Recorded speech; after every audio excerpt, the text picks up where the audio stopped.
I'll make him co-host so he can do what he wants. Yep. And then they can. You got Matt coming in right now too. I went to click it, and you're like, you're just fast, aren't you? It's like my job or something. Go figure. Who knew? Hi, Luke. Hey, how you doing? You all right? Not too bad. How are you? Yeah, I'm all right. I've got a some sort of lager here, so I'm ready. Nice. Cheers. I needed a Disaronno today. I was like, after my birthday, I don't drink on film anymore. But I've had to have one today. I'm like, we need one. We need one today. Oh God, yeah. How you doing? Yeah, crikey. What happened? There was a crash, right? Oh God, it was a nightmare. Honestly, his dad rang me when the boys had been in the crash, and I was like, oh shit. So naturally, until I could calm down, I needed to see them first just to know that everything, yes, is actually okay. So I finally managed to video call all of them. They're fine. Honestly, Dylan was laughing that's good. Head off. I mean, his car's totaled. It's a write-off, so. As long as they're in one piece, that's the main thing, eh? Yeah. More or less. He showed me his wrist. It's proper, like, wonky. I was like, he's got to go back to the hospital on Monday. I was like, oh, the stress. I was like, why? Why does this always happen before a Q&A? Everybody that knows are like, without fail, can't have a Q&A without a bit of drama. Like, and I'm quite cool and calm and collected. Like, fine, just continue with this. Put the phone on silent so nobody can like stress me out anymore. Hey, Scotty, you go ahead and make Matt a co-host as well. Sorry, I'm not even doing my job now. No, it's fine. It's fine. I've lost him. Hey, Matt, if you take your phone and put it on its side, you can actually. No. Yes. Go out of port. There we go. There we go. Yep. Where are we at?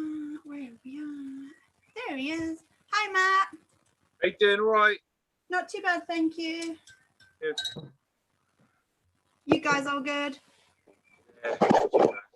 I'll see you September 1st. Woohoo! Champion. Is it the first? That's Birmingham, isn't it? I think. Yeah, that's gonna be fun. Right? I don't know my way around Birmingham, but I'll find it eventually. Happy days. Neither do we. It's fine. Well, hopefully we'll find it. I don't know. I get there and the band's like gone. It's like, wow, that's not helpful. Bug it in the sat nav. Everything will be fine. Like messaging, where are you at? Yeah. Where are you? I bet you can't wait to get back on tour now. Oh my God! That's just like the understatement of the century, isn't it? Really, we just want to see each other, like give each other a hug and that. Do you know what I mean? I don't know. I'm speaking for Matt here. He might think the complete opposite. It's like now, it's been like a year now. I'm now struggling with. I'm finding it pretty difficult. I was okay initially. Now it's just I want it over now. Yeah.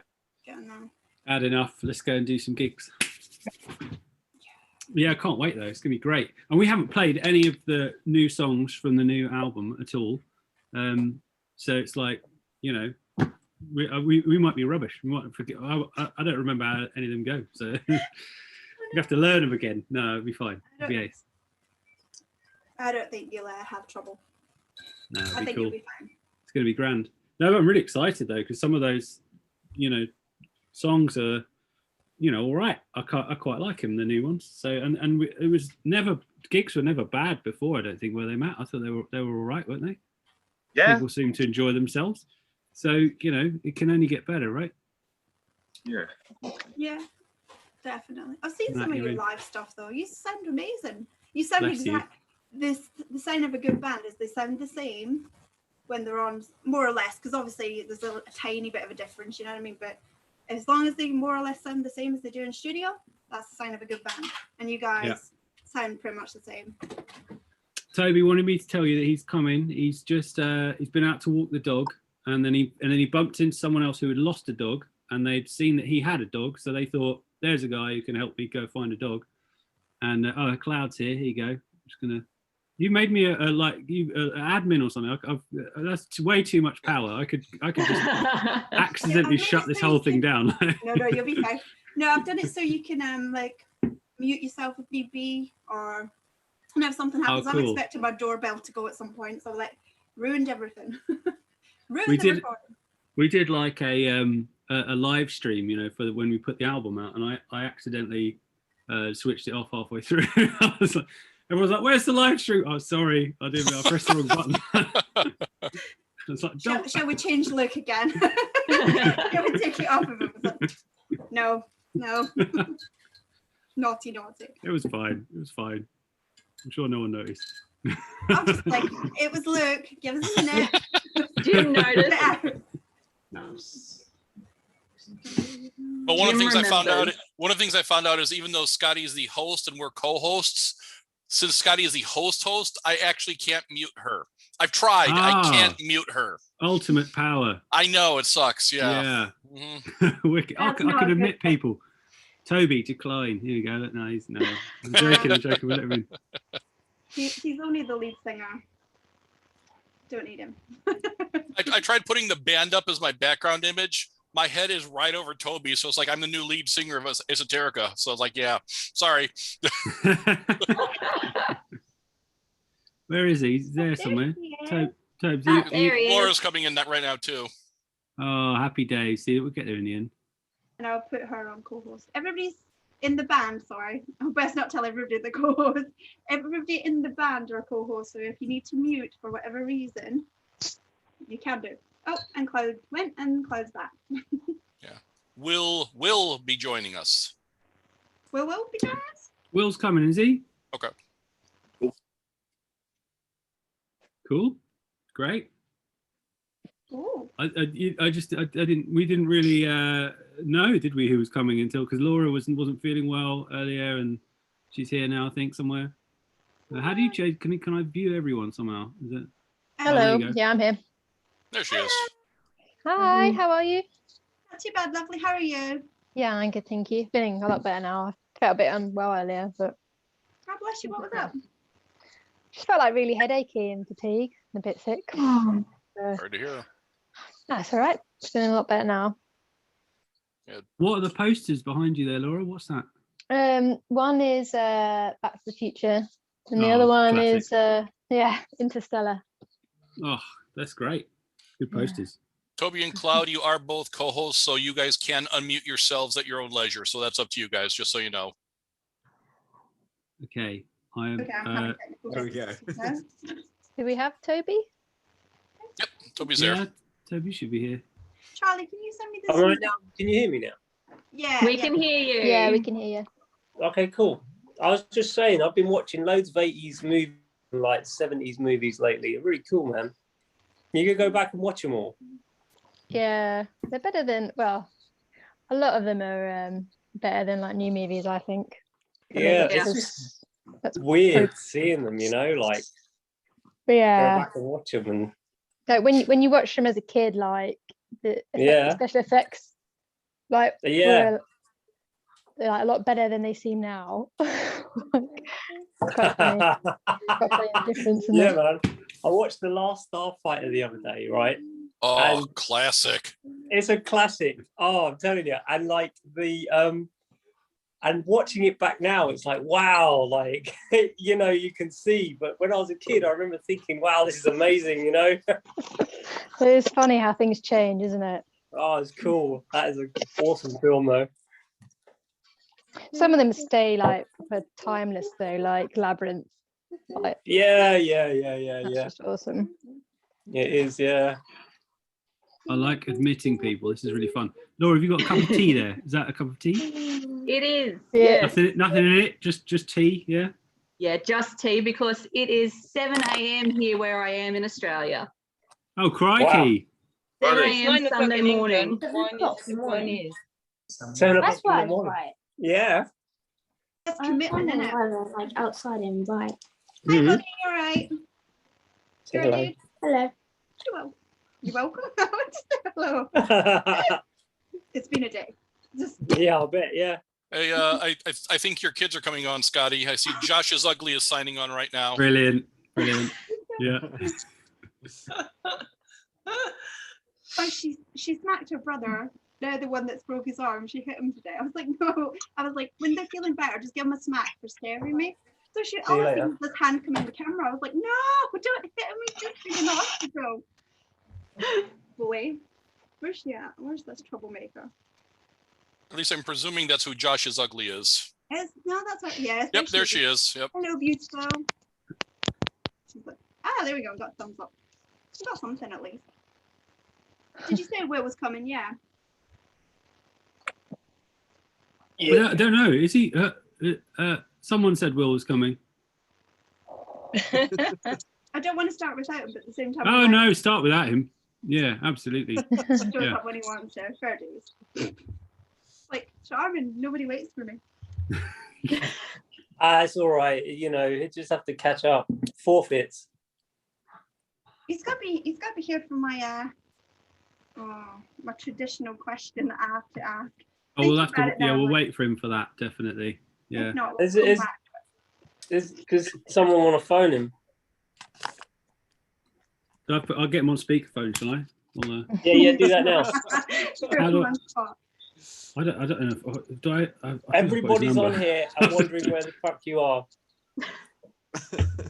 Waiting for you. Kupo! Oh yeah, we have a Kupo. Oh yeah, don't even say hello to Clive. Hello, Kupo. Hey, Aw. Shock City. Sorry, Clive. Hello, Clive. Ivy, come here. That's who we're really waiting on. Say hi. Oh, hello. Oh lick my wow, face there's with another this. one. Ah, he's beautiful. He's a good girl. What's your dog called, Toby? Ivy. Oh, she's gorgeous. She's lovely.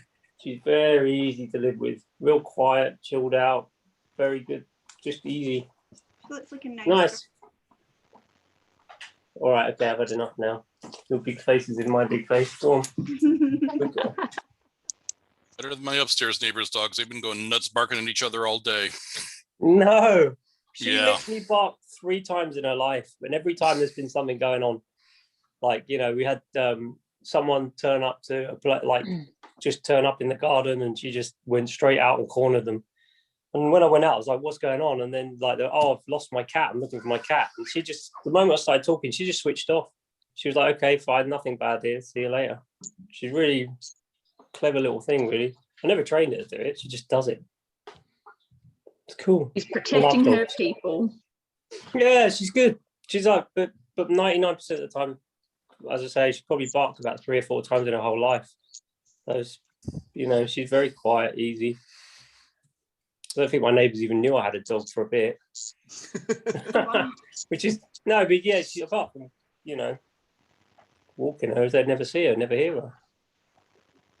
I know there's an adage out there of I don't necessarily trust a person that doesn't like dogs, but I always Yeah. trust a dog that doesn't like a certain person. Hmm. Yeah, yeah. There is, yeah. It's funny because, well, I mean, Kupo does tricks, doesn't like? He's like, yeah, Floor is lava. Yep. that's it. Yeah, yeah, exactly.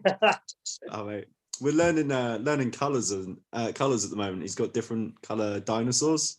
Really? So, we're going through Yes. those. Are you? That's he awesome. knows red, but Yeah, Oh, but then maybe that color that looks up in the color spectrum of the eye. imagine You know, so. like dog eyes They're are a bit colourblind, different, aren't they?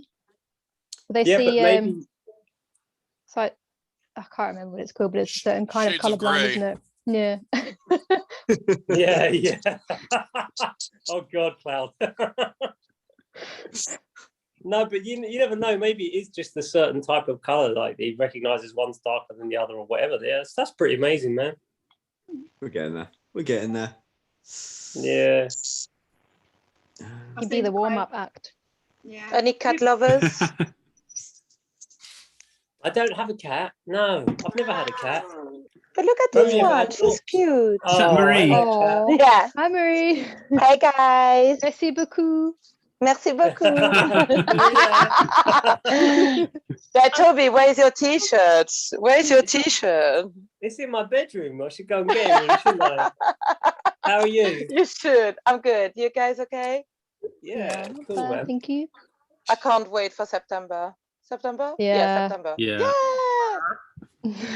As long as the whole Think- world doesn't go crazy again, you know? No, not Yeah. allowed. Not allowed. I know. I've had enough. Done with it. Yeah, done with everyone it. has. 1 year Definitely. Yeah. without a gig.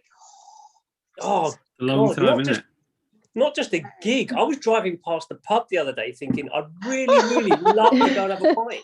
So we Yeah. built a pub in Pip's garden. Did you? I don't know Yeah, if you of course heard. did.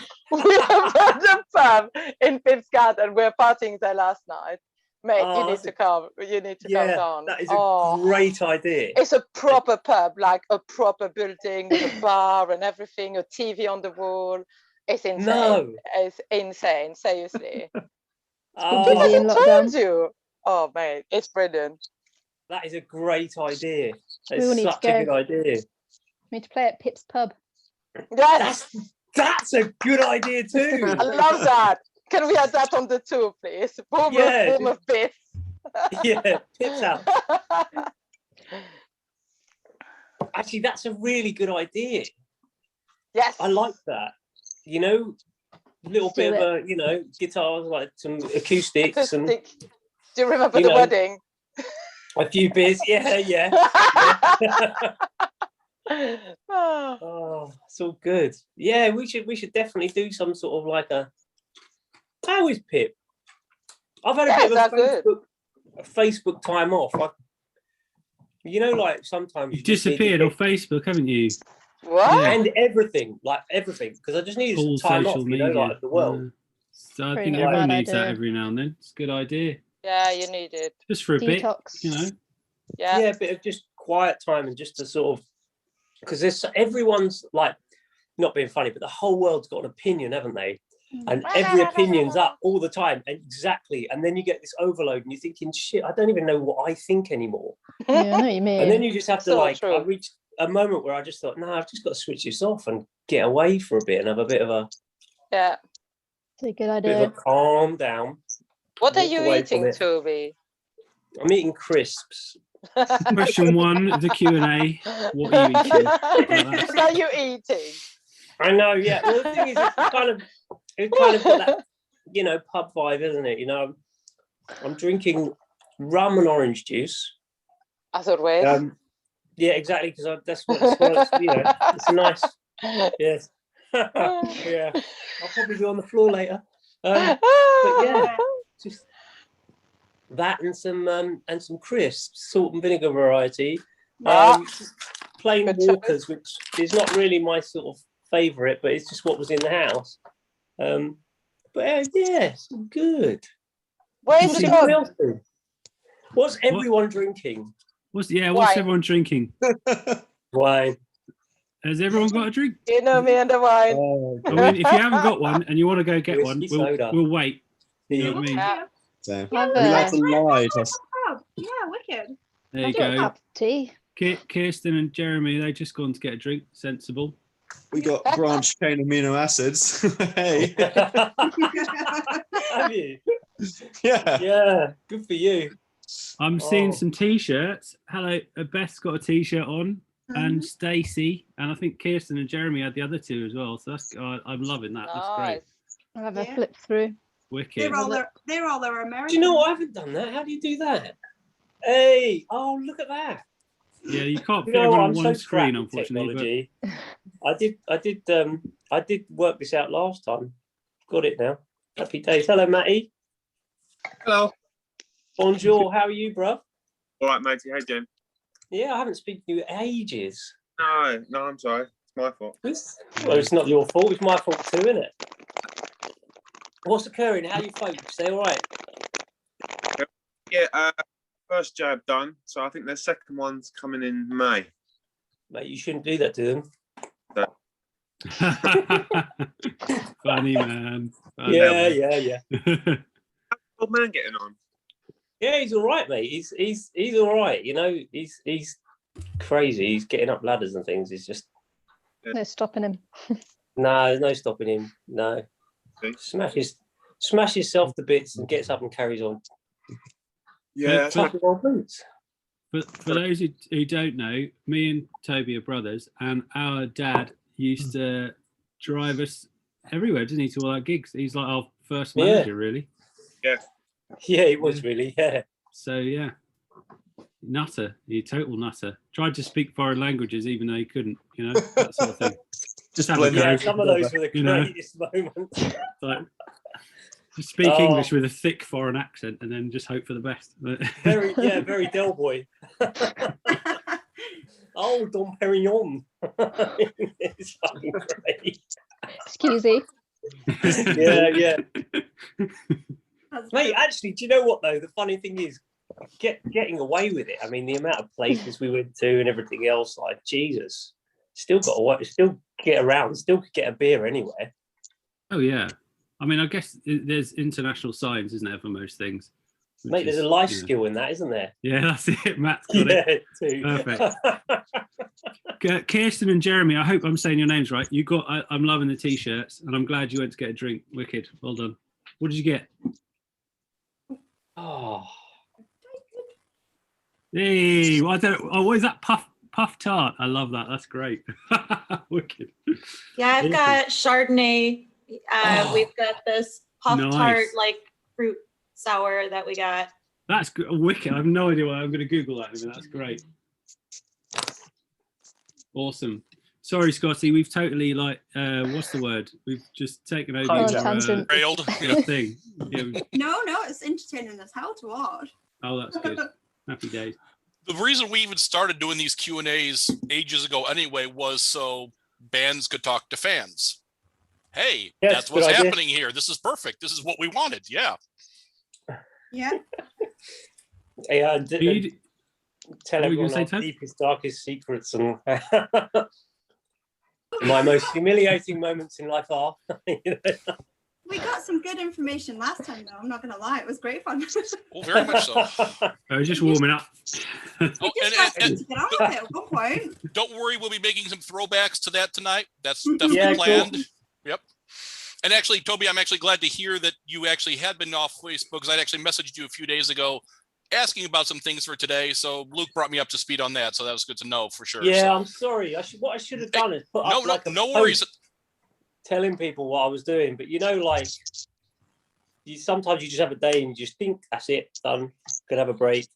Man, no, completely understandable. If I didn't have to be plugged in because of work, I completely understand where you're coming from. No worries in the slightest. So it's fun. I always found it very easy to do that in life. Like if I go back to sort of times where we're in very big experimentation times in our lives and things like that, and I remember just thinking one day, that's it, off, done, and just switching off. And I've always been lucky with that, but the problem is that sometimes when you do that, you don't think things through, and you don't, as I say, tell people or whatever. You just sort of knock it on the head for a bit, and funny. Spontaneous. Yeah. Well, it's not, because it kind of winds up a bit. Do you know what I mean? Sometimes you sort of think about things and you wind up and up and up and up and up and up, and then you just think, pop, done. And I suppose the problem with that is it's from everyone else's perspective, it's got spontaneous, isn't it? Because they think, where's he gone? I think, why isn't Toby replying to my messages? I know, rude bastard. Yes. Yeah. Yes, that's me. I'm sorry. Scotty, how many questions you got then? Have you counted them? No. No? Okay. We've given up doing 20 because we think 20 and it never. Is that more than 3? Less than 100? Okay, yeah, cool. Less than 100, more than 3. Yeah, perfect. That'll do. But we've got some fun stuff for you at the end, so. Oh, I'm so excited. I can't wait for that. Yep. But I'm going to get you to introduce yourselves again because there's some people on here that have not met you yet. So I thought, go crazy. Whoever wants to go first. Why doesn't Luke just introduce us all? I'll go first. Yeah, because I'm a. Because otherwise, it'll be flicking back in between screens and stuff. Do you know what I mean? Okay. It'd be like a bloody. So and it's nice because we've got a kind of a different crowd to last time, which is cool. And some more familiar faces, which is lovely. I'm Luke, so I do most of this kind of stuff, online and that, and write a lot of the songs and play drums as well. Yeah, so that's another thing I do. I think what you like story, mate. Yeah, I know. What I'm trying to say though is that if people write to us online or do like it's usually me responding. So like I'm that guy. I'm the guy who does the stuff. Toby is my brother. He's the singer, and writes all the words to all the songs, and some other things. Someone's just coming in. Hang on, I'm just going to let him in the room. I feel a bit weird introducing everyone else, but I'm going to do it anyway. Fuck it. Matt is. Look, I got my eye on the lobby. You don't worry about that, man. I got it. Oh, sweet, cool. Yep. I quite enjoy it though. It's nice. It's like the power, isn't it? You want to? I'll get out of the way. You go for it, Naaman. No problem. Let him in, even if they look dodgy. Let them in anyway. Come on. Matt is. He's my brother. He's not my actual brother, but he's my brother with other parents. Brother from another mother. And we went to school together, and he's just the best guitarist I've ever known in my life, honestly. And he happens to be in our band as well, which is nice. Sorry, Matt. Fix in the post. Yay! I really mean that though. Like, just you got a vibe. It's really hard to quantify what it is, but it's like the guitar is an extension of your body. That sounds like some sort of euphemism, doesn't it? But no, it's you feel it, man. It's cool. That still sounds dodgy. Cloud plays bass. He's just the nicest guy. He chats to everyone. He's got a wonderful dog. You came into the band through you were mates with Laura, right? My memory shit's terrible. And you've been with us for some years. I don't know how many. Actually, a long time now. 10 years or something, man. Not 10 Mate, years. It's a long time. No. Gotta be coming up to 10. I know. You're the new guy, aren't you? Like, no, Will's the new guy. Will's the new guy. Came out in 2012. Fucking hell, man. Shit. Fucking hell. Right, so Cloud, shit. I still think of you as the new guy. That's terrible. Cloud also has the biggest muscles. Yeah. Laura, you play guitar, and also you're very good. You're very technical. You're kind of like me, aren't you? Like, you do a bit of recording and producing. You do coding as well. We both make websites and that, and so we're quite similar. You're like the female equivalent of me, I suppose, in the band, aren't you? Really, you're sort of the more kind of technical one. And but I'd also say that she, unlike Matt, she knows how the guitar's equipment all works. Yeah, and like everything about all that stuff as well. Like, so there's a lot of what's the word, like rescuing going on left, right, and centre. Do you know what I mean? Like, definitely. The other thing about Laura is that she, like, you write a lot of songs, don't you? And then every now and then you'll just come out with something which I just think, what, like, where did that come? Like, you wrote, we wrote "Gone" on the new album, which is just not like any of the other stuff that you normally write. Really, like, that was just a riff that came out, and I was like, wow, that's just like not, what was that? And you also wrote a track called "It Rains," which was on one of our albums, which is a wicked song. Yeah, and it, again, just come out of nowhere. Like, you just seem to have these moments of magic sometimes, where you just think, wow, that's really cool. And Will's not with us yet, is he? I'm forgotten anyone, have I? No, just Will. And so Will is me and Toby are brothers. Will is our cousin, and he is probably the most talented musician out of all of us. He's like a proper aggressively talented, isn't he? He's like a classically trained, like, he actually knows the notes that we play. Yeah, we got no idea what we're doing. He can tell us what it is in fancy language and that. So yeah. But not only that, he's just very, very. He's like probably the most understated, is the way I would describe it. He's one of those people that will sort of say, "Oh, I'm not sure, maybe I could do it," and then fucking bangs out a load of Mozart, and you're sitting there thinking, "Mate, what are you playing at?" He literally, he can go from that to Pink Floyd to, very, very clever, like, very clever musician, like. And he's always late as well. Really. He's like, where is he? He's not here. Rubbish. He's not here yet. I tried to call him, he didn't answer. So there you go. Didn't he? Everything he needs to know. Leave him a nasty message. Or you. Everyone's talking about you. We still love him, though. We love him, really. So yes, that's it. Was that you want the answers to be shorter than that, don't you? From here onwards, mate, we're going to be here till midnight. Yeah, that's it. Oh, good. Got a beer. Oh, Toby's done. He's out of here. He's left. Gone to get a top up. But we've I got, might get a top up myself. Actually, that's a good idea.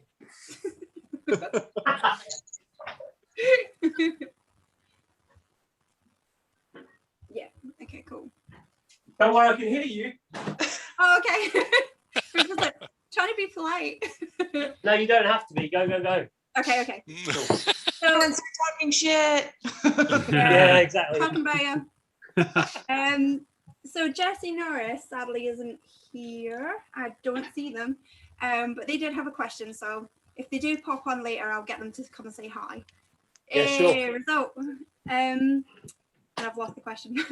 I'm personally interested. So they're personally interested in the origins of ESO and your influences.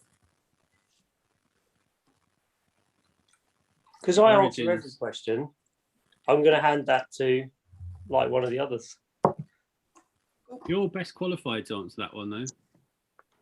Yeah, but I'm just you were gonna there let- when it started, and none of the rest I of us know, were. but okay. Okay, so I'm not handing it to someone else. Okay, so the way that all started was long, long ago when I was at school. Oh Jesus, I'm trying to think back. It's black and white back then. When I went to school, they had. I went to Africa, and when I was in Africa, I got in trouble. They threatened to send me home, and then I was learning to play guitar. So one of the teachers had a guitar, so I was just playing it, like noodling all day. Then someone was like, "Oh, you can play. You've got to." So we got to this school. They did this big show thing in front of us, and then after that, they said, like, "Can you play?"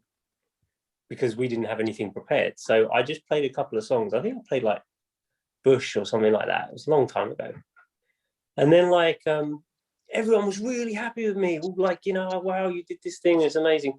And like, I don't know. I don't know. I felt like I did something right, you know?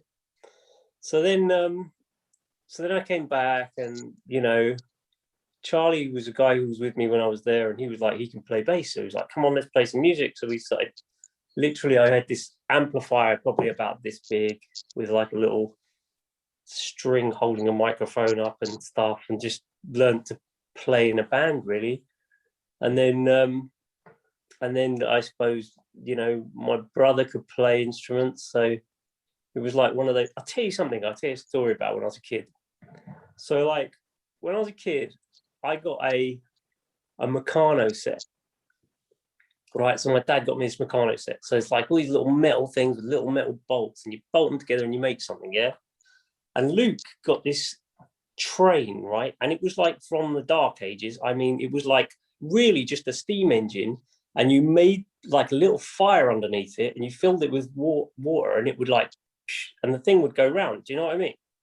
So my old man sat us down and he was like, I'm going to show you something. So we made this crane out of like Meccano. And then we set up the steam engine to run the string, pulling the string up and down, right? And of course we were like, this is great. We've made this thing, you know? And then it was like, I want to do it and he wanted to do it. And there was this, and he said, both of you own half of it, but neither of you can play with that without the other. So like, we had to learn to get on, because really, to be honest, up till that point, like, I can't even remember, like, I think you hit me in the face with a baseball bat. Yeah. And like stabbed me in the hand. You smashed a plate over my head. Yeah. I kicked the door off the hinges. Like we were at war. I used to correct your spelling sometimes. That used to wind you right up. I threw a dart in your head. Yeah. Yeah. I remember. You did. I had to twist it to pull it out. Yeah. It was right in there, wasn't it? It was right. It really was in there. Yeah. You were like, what's that? I was like, nothing. Oh, we've all done it, right? You know, like no. You were like, it's like a tennis ball, but it's stuck to my head. That's sibling love right there. That's for sure. Yeah. I'm telling you, it was war. My poor parents. I'm telling you. Oh, we did. We sort of agreed on music, didn't we? Really, we kind of, that was a. Yeah, it was, and really, that's where I learned to love Matt as well, because you know, Matt was my friend, so you didn't like him because you hated him. Yeah, right. Yeah. Yeah, and they're just, I don't know, man, like that was really like a big turning point, wasn't it? All sort of changed. Yeah. And like those are the early days. That's kind of like, it's hard.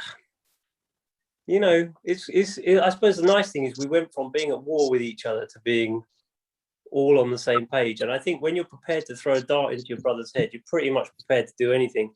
So like, you know, we were always going to try and do 110 and just get somewhere, do something great, you know, with what we have, like as much skill as we can muster, you know. And I think that you know, there's been moments where we've all had our sort of disagreements and stuff, but there's also, we've kind of got round, man. As I say, we've done some pretty amazing stuff, you know. Yeah, man, you can see Ivy. Come here. No, she's being lazy. She's asleep. Oh, you probably can't see it. Oh, I'm trying to zoom in on my phone. You can't do that, can you? Can you see? It's too dark, isn't it? I'll get her up in a minute. She's been a bit lazy the last few days. She's been in season, so she's just out. And because she's just out, she's like, you know, she's just like lazy and chilled out, you know. All her hormones are out of whack. She went, you know, running around the place. I want to find boys, you know. At that point, I was like, I feel you, mate. I know how you feel. And then I went, I'm not going to say nothing now. I was like, I'm just putting myself in picking myself in a hole there. I was like, no. Yeah.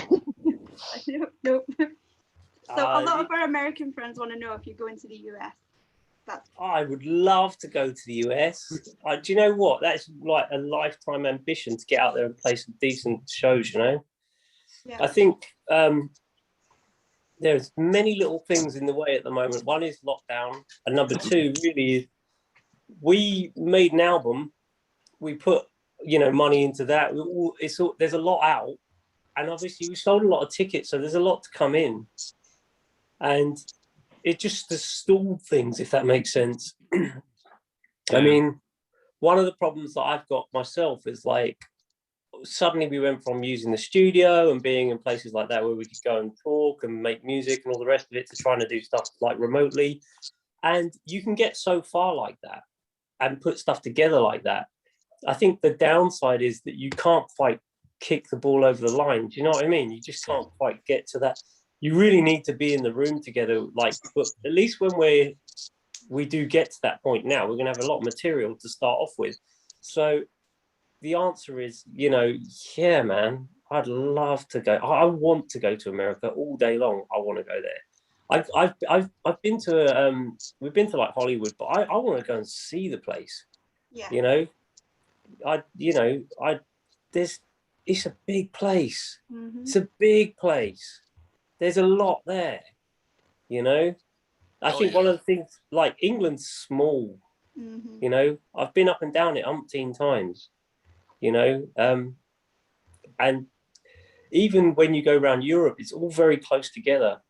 Whereas, and it's a different vibe as well, you know. There's definitely.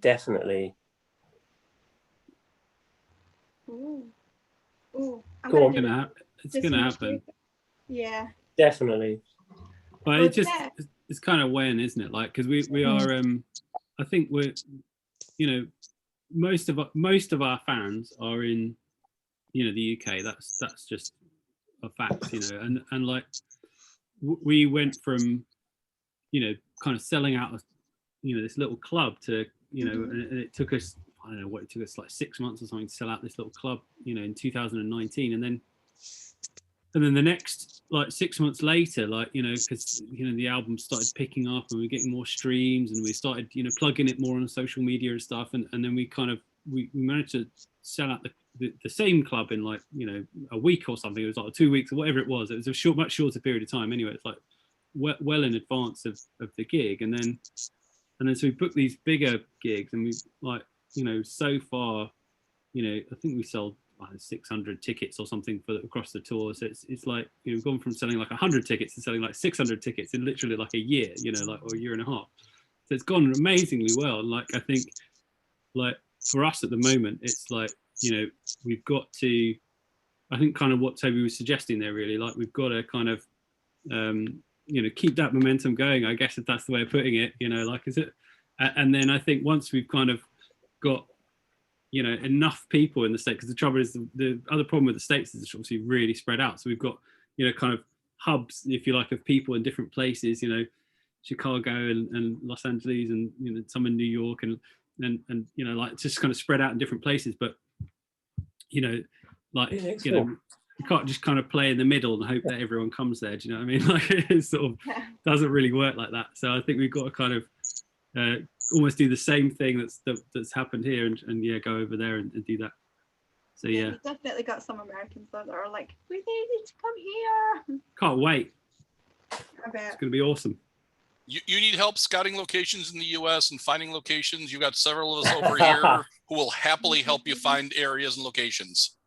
Charlie's already been doing that for other bands, to be honest. I have actually, yeah. Happy to do so. I've been doing some. Stacy's been doing some. Jessica's been doing some. I think actually Beth's been doing some. We'll help you guys find locations over here in a heartbeat, no question.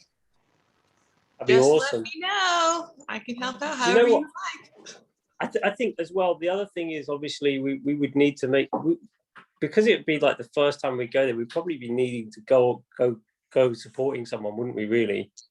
I think, but I think that's all possible. It depends what you do you know what I mean? I don't know. I think that, let me put it like this. I'll put it in a different way. I personally think that if we go there, we want to be doing it to like grow aggressively. Do you see what I mean? Because there's no fun going to a gig, and I don't mean for us, I mean for fans, where there's 5 people.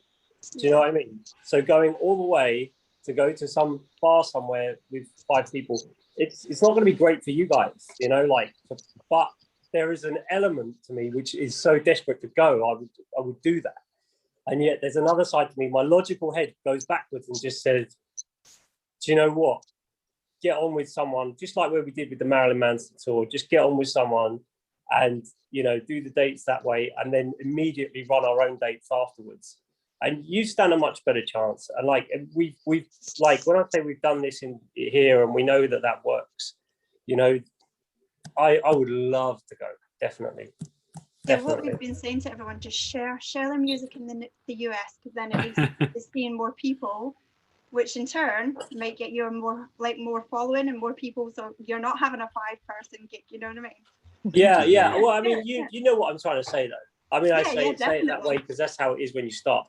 But the other thing I would say is one of the other points that we've, with the money to come back in from the shows that we've done, is we know that our advertising budget the first time round was tiny.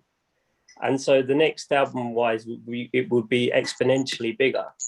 And that means that we have the budget then to be able to go to other places, and certainly like, if you're going to America, as I said, it's such a big place, like I would like to, if we're going to do it, we're going to advertise the crap out of the places we're going to. Do you know what I mean? So, and deliberately with that kind of targeted attitude, because, you want to make things as great as possible, Definitely.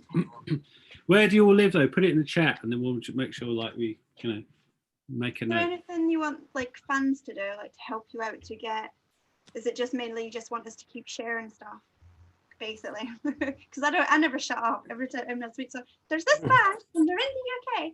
They're probably like, would you just shut up now? Oh, bless you.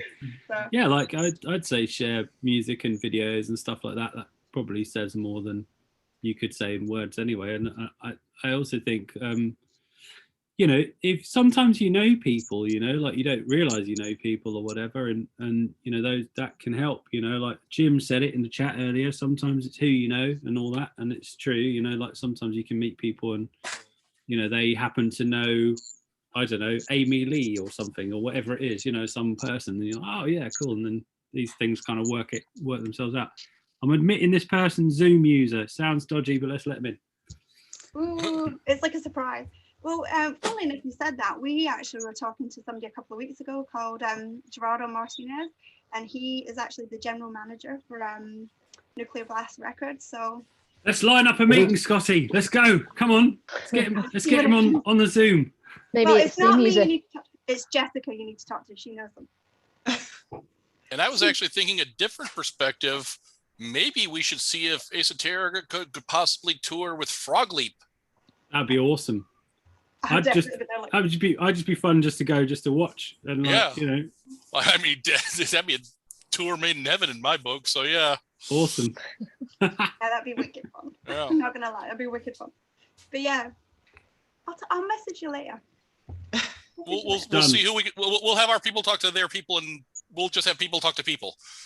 I'll be sure to send over you guys' information over to Gerardo and have him check it out. Oh, bless you. Thank you. Legend. Cool. There you go. We've done it. We've solved it here. Well, he did just sign Rob Zombie to his label, so that'd be wicked. That's perfect. Yeah. You could be their support act. That could work. All day long. All day long. Yeah, exactly. I know. It'd be freaking awesome, wouldn't it? It's like all these things. You'd be amazed that somehow like people come out of the woodwork in weird ways, and you just think, wow, how the heck, I wasn't expecting that, you know. And it is great, you know. Yeah, I had somebody message me who's actually worked with you guys before, so they're interested. Yeah, Richard Oakes. Oh yeah. He's a wonderful chap. He shot the videos for the ones we did recently, I suppose, for Humanity and also In Dreams, didn't he? And he made a movie. And the live. I know, I just watched it. Yeah, and Abbey Road. Yeah. And his movie did really, really well. Like stunningly well. He kicked ass. And he's a really nice guy. It's outrageous, actually. He could be so talented and so nice. And also, he's got like approximately 1,000 children, hasn't he? He's got like 6 or 7 children. I know, yeah. I don't know how he functions, to be honest. Like, I'm just like making movies. And just don't sleep. He has 6 or 7 kids. He has almost as many as Scotty does. Wow. I don't know what you mean. It's gone really random. I thought you said 16. I went, oh, that's okay. I'm like, 16. Yeah. Yeah, 3 of them had popped on the Vogue Come On Gone on the chat. So oh, bless him. But yeah, he was talking about it. He did host me, so I watched that the other night there. I was going to review it. So yeah, that's his first like feature film, and for his first film, it's bloody amazing. It got to like number 3, I think, in the horror charts on iTunes or something. It's done incredibly well. Amazing. When we first saw check it out. Host very good, was it, Luke? Yeah, we had a bit of a laugh with him when we were in Iceland filming Humanity, because it was just me and Toby and him, and freezing our butts off in Airbnbs around Iceland. And he played us. He gave us the film, and he was like, you know, he's been working. You know, put his blood, sweat, and tears into this thing for like, you know, months or probably years. And he's kind of given us the first cut of it, and he's going like, "What, God, you know, what do you think, guys? Like, what do you think?" And we were like, "And we." Yeah, all right. I was like, well, I mean, it looks good. Like, don't drop me in this. But the sound, like the mix is a bit shit, Rich. Like it's just not. It's not great. Yeah. Like, and he was like, and I could just see he was just like, I just really upset him. And he said like, oh no, but what? I didn't know this, but apparently when they shoot films, like they edit them before the audio is mixed. So it's all like, you know, people have like cameras on their shirt and it's all go like this, like they're kind of, you know, shuffling things out because they haven't put in the kind of proper mics from above and all that. So there's me slagging off his film that he just spent, you know, months or years and all his life savings like making. And so he was really upset with me for a while after that. Now it sounds brilliant. It sounds wicked now. You try and rope me into it, eh? Like it, yeah. I'm sure Toby said it actually before me. I'm sure it was him. Yeah. We were in this room, which was like like a little brick room underneath someone's house, you know, and like the walls were painted white, and the kitchenette was like something from like the 70s, you know. Have you seen the film Hostel? Have you seen that film? Yeah. Yeah, it's a bit like that. Do you know what? One of the great things about touring is rooms that you see. You know, we went to one where the room was like The Shining. There was wallpaper on the door.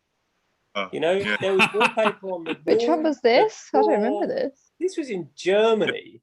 Yeah. Like, we had this mate, Rog, and he's like this really big, like burly lad, you know, he's like done door work and all the rest of it. He's a lovely guy. And he said, I couldn't sleep. He said, I was awake all night, lying in bed, thinking someone was going to come into the room. It was like The Shining. You know, you got this guy who probably popped someone's head off, like, you know, like a jam jar sort of lid, you know? And he's and he Did you find a naked old lady in your bathtub? I'm telling you. Yeah, with a machete. It's that kind of thing, isn't it? Yeah. Oh, yeah, it's good. Yes. Yeah. There you go. That's the wallpaper right there. I'm telling you. Well, what was the bedroom in the Reaper barn? The Reaper barn is like Amsterdam, but in Germany.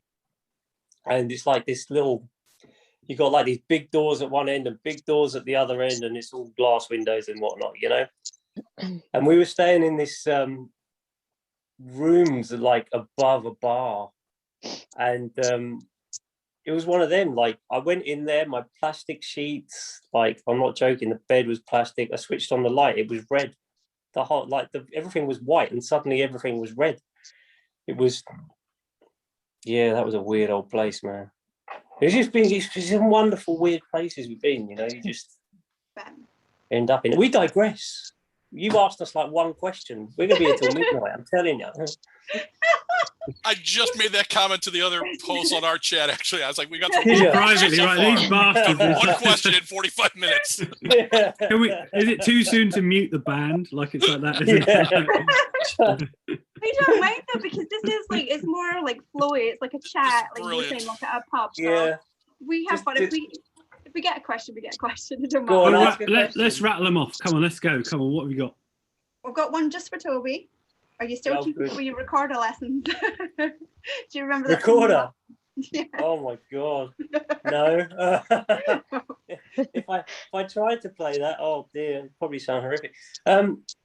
What am I doing musically though? I don't know. I've got a guitar. Actually, do you know what? I've been looking at getting a new Mac, and I've been really looking at synth sounds, like loads of them. I've been like looking at all these old awesome like sounds, you know. But the trouble is, it's like a couple of grand here and a grand there. Do you know what I mean? To start buying them but I'm loath to buy something that sounds like it, if you know what I mean. I really want to get the real stuff. And that's like, if I was to say, that's not like being, you know, like, how would I describe it? It's not being purist. It's being soundist. Like, I don't care that sounds it's good from where good, or right? Whatever. It's just, some you can just hear the sound. It just, and you just, sometimes cheap stuff sounds ace, like, you know. But yeah, absolutely.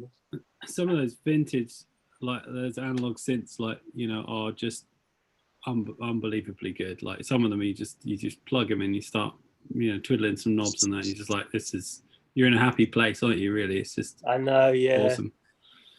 Well, we've done kind of a role reversal, because I was always really into, you know, I've got, you know, Macs and synths and all that, and then like recently I've been kind of like thinking about, you know, ordering Chinese flutes off the internet. So there's all the stuff that Toby used to do, like, you know, like, you know, how can what will happen if I bang this thing, you know, and put some weird mic next to it, you know, like, you know, I'm kind of, you know, I've gone the other way, you know, so that's cool, that's good. We should still have that balance, hopefully, of like when we did the riddle, that we kind of experimented, didn't we, with different sounds and like, you know, weird flutes and things.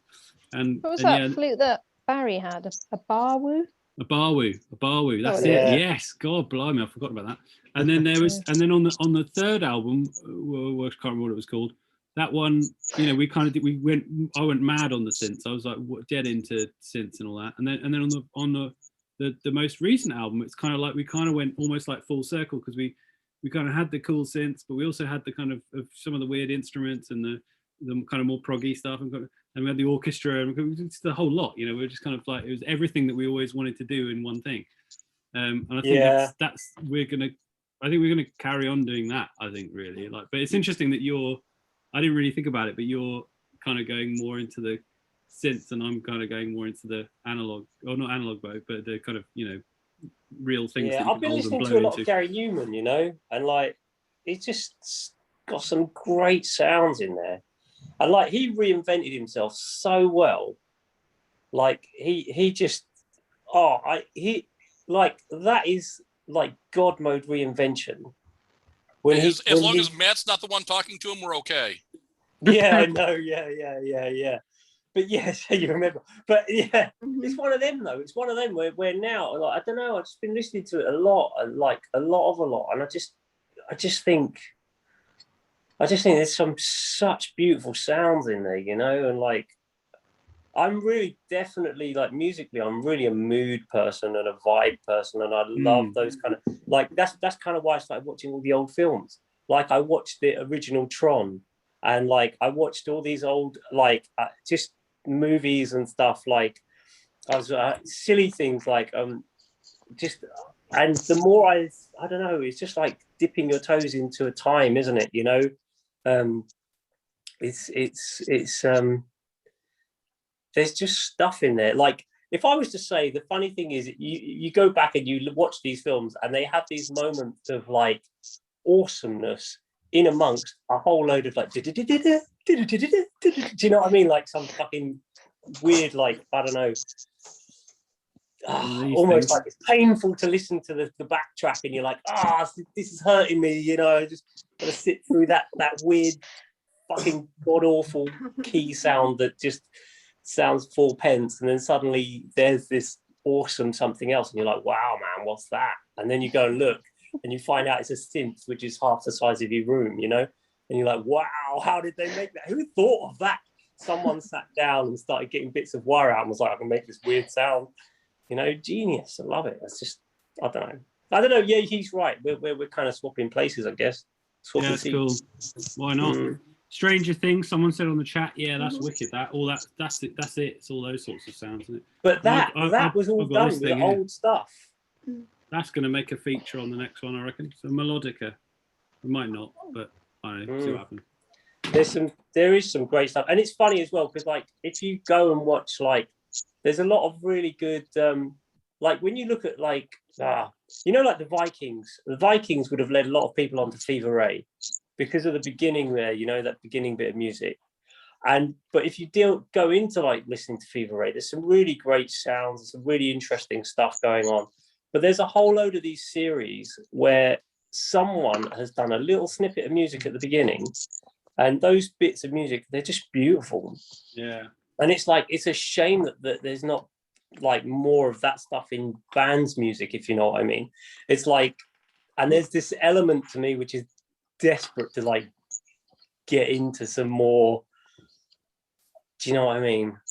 I the main thing is like time and money, and doing that. I mean, like, you know, I'm probably about, I don't know, 2/3 of the way through building a new studio, and that will be, I think it'll probably take me another month, maybe 2 months to finish that. And then once that's, like, so I'm doing it on Saturdays and nighttime and all the rest of it. But once I've done that is a totally dedicated space, you know, because we're losing the other one now, which is a bit of a pain. But it's just the way life, you know, we will move on and blah, blah, blah. So when we sort of found, when that sort of decision was made, it sort of made it very obvious that we needed something else. But I love it. I just, you know, you never, I don't know. Do you know what? Do you remember that? What was that film called with Keanu Reeves doing the surfing? Point Break. Yeah. Yeah. And you know, in that thing at the end, and they talk about he's like, let me go out, and he goes out into that great big wave, and they're like, why is he doing it? Yeah. Yes. And like they describe him as he's a true searcher. He's going to search his whole life for the perfect wave or something like that. Yeah. And that's exactly what music is for me. It's like I'm never ever going to be able to stop. But I'm always like, I'm forever sending little bits of, like, you know, me going no, you know, over the phone to him, and you know, he's then sends stuff back. And like, when I say my phone's probably got thousands of bits of crap on it, do you know what I mean? And like, you know, with car driving in the background, or you know, well, not the dog bark, but the kids screaming or whatever, do you know what I mean? But there's these elements of I don't know, you know, it was like Laura had the Interstellar thing. I do this other thing where I listen to classical music on the Alexa thing, so get some music going, and then I'll just sing along to different stuff and just noodle. And sometimes, you know, 99% of the time, like, there's nothing, and occasionally just a couple of notes go together so well that it just leads you on to creating something, you know. And like, when you're trying to think about, like, how do I describe it? Like, literally, you could watch a film and hear two notes. You could hear one note, which is a dissonant note, and you think, wow, this is really good, but it sounds good with X. And your brain, I can't even switch it off ever. Do you know what I mean? It's not even like I mean to switch it off. It's just like there's just stuff out there. Yes, exactly. Yeah, the background music is like, I could go into a shop and hear something, and your brain goes elsewhere. But I love it, man. It's like, you know, I go to sleep, I hear music. I wake up, I hear music. Like, you know that thing, you know, when you go falling asleep? Mm-hmm. Like, so if you like, I don't know if you guys ever do this, but you fall asleep, and sometimes you're like listening to music, falling asleep, but you've not got your headphones in. There's nothing else happening.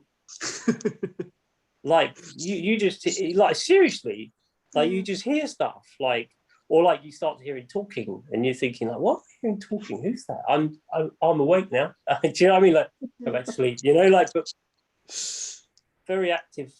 I don't know, imagination, or what? I don't know how you call it. Like well, that's how the track in Dreams came about. Yeah. But I was going to say, like, when you were talking, like, it made me think about something people have said to us loads of times, that there's a lot of layers in our music. Like, we care a lot. Do you know what I mean? We listen to, when we're writing music, like, we listen to it a lot more than anyone else ever would. Do you know what I mean? And so you're kind of always thinking, like, oh, it'd be great if it had this, like, you know, thing underneath it, or this like little counter melody in the background, or some kind of like little choir noise or whatever. So like, and that's one of the things I like about, like, we care a lot. Do you know what I mean? Like, and we really try hard. Do you know what I mean? And I think sometimes when you go back and listen to albums, you kind of like, you hear this thing you've like never heard before in the music, because you think, oh, fucking hell, there's actually some you know, Matt's noodling away in the background there, and I never noticed it before. Do you know what I mean? Or whatever it is. Yeah. That's one of the things I love. I don't want to ever lose that. Do you know what I mean? I always want to have layers and that. That's another 45 minutes. Yeah, I was going to say that's a short one. That's a short one for you there. And that was asking about a recorder. Exactly. Yeah. Fucking hell. No.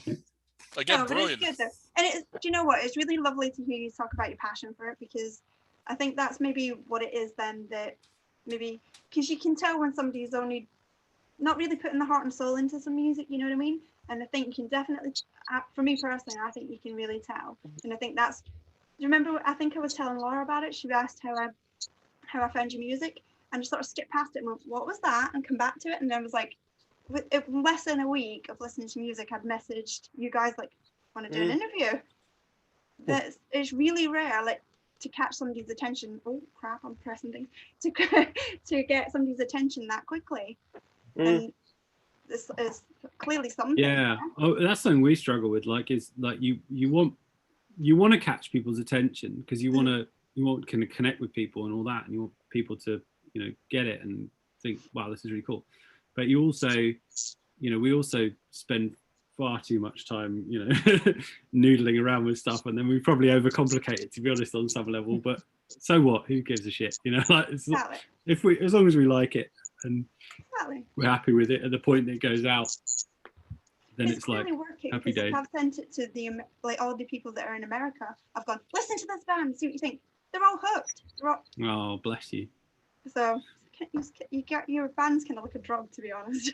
That's why they're all like, come to the US. Really sweet. Luke, you've seen firsthand how quick Scotty got me hooked onto it and how stalkerish I've turned with you guys, for crying out loud. You guys, I've tried to message all you on Facebook and chat with you and just get to know all you better. And Luke introduced me to you guys' Discord server today, and I just also found out today that Scotty's known about your Discord server since September, and I'm pissed with her right now. Oh no, I'm sorry. I didn't even think of it. I should have mentioned. I didn't even think to ask either. Yeah, months she's known about this and hasn't bothered to tell me. Whatever, Scotty, fine, okay, whatever.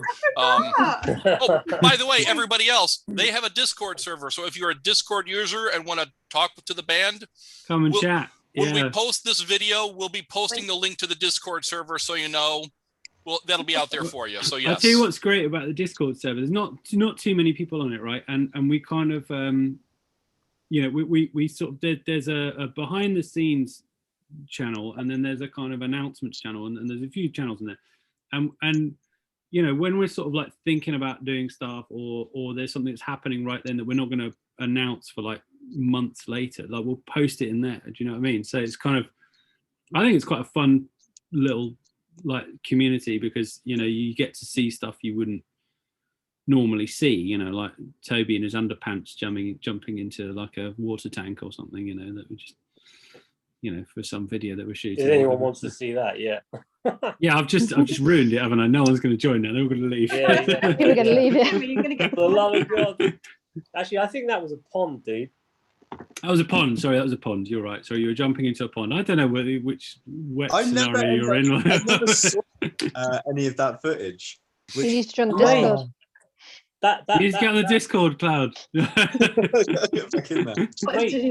It was like icy on the ground.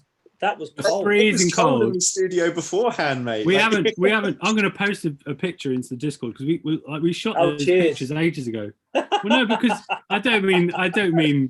No, it's fine. I don't care. You do what you do. But I just mean we shot these. Well, Jenny, a really talented photographer, friend of ours, she shot these like amazing photographs, really, of Toby, in essentially in a pond. But it looked really cool. It looked really arty and clever and all that. And we just haven't used them. And it's like, and you literally, like, you were borderline hypothermic that day. You were like shivering in the car for like at least 45 minutes. And I thought, fuck, this is like serious. And it was cold, man. I'm telling you. And then we just didn't use the photos. It's fucking cold.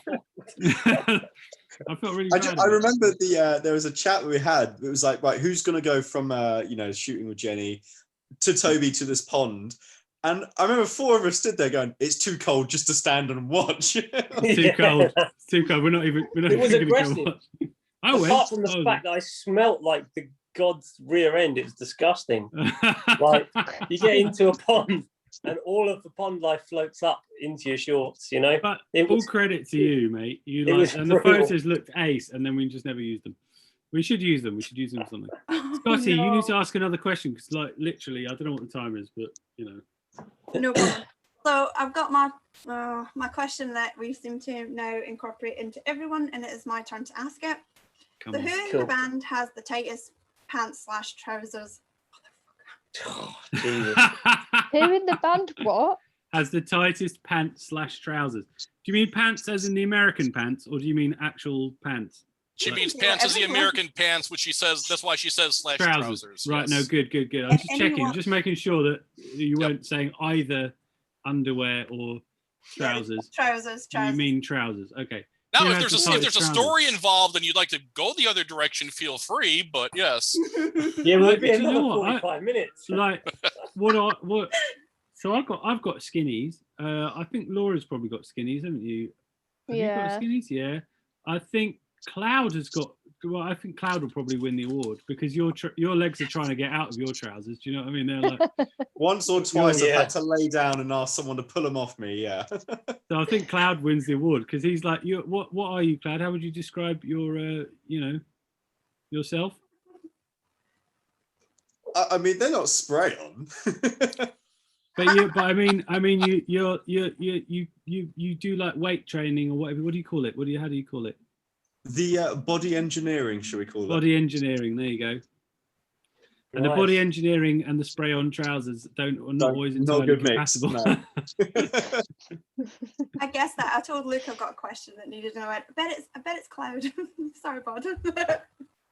But yes, I'm trying. Oh, that's funny. We did have a request. Apparently, Malk, the owner of the Snooty Fox, is in the house. We wanted to get a hello to Malk. The Snooty Fox. Hi, Mark. That is we played at the Snooty We Fox. played there a few times, haven't we? Jim knows about the Snooty Fox. Yeah, Jim's the one who was asking to give Malk the shout out. You were the promoter, weren't you? Like, that. Oh my god. Yeah, that's a while ago now. How you doing, Malk? Thanks for joining. That's wicked. People don't know. Like, there's this.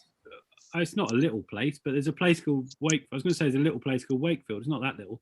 There's a place called Wakefield, and they had a buzzing,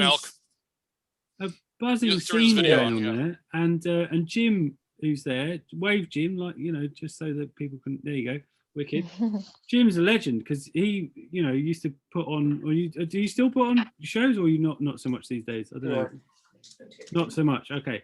So Jim used to put on, these gigs, and they were just the best because it was just I don't know how to put it. It was always packed. It was always a vibe of just love and energy, and everyone was always on the stage at the end and all that. Go on, Toby, I'll shut up.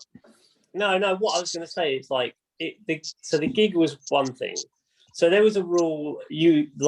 You have to watch the other band play. You have to stay and watch them or whatever.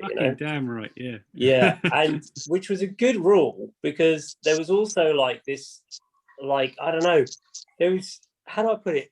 So we played this gig, we finished the gig, and then we descended into a party really, which meant the doors got locked. Hey, Toby, Jim and Malk, I just sent you guys on mute, so you guys can go ahead and unmute to talk about this. Oh, cool. Yeah. So you're letting them talk too. So basically, we ended up drinking. Hey. What were we doing? We were like just playing like guitar and like. It was almost like the show had ended. And it was almost like I think there was 3 bands on the night. I promoted the night, and at the end of the night, it just sort of turned into a bit of a surreal madness. With like obviously Tobias was doing his thing. He was on the floor and he was summoning people up, and very, very, very crazy times.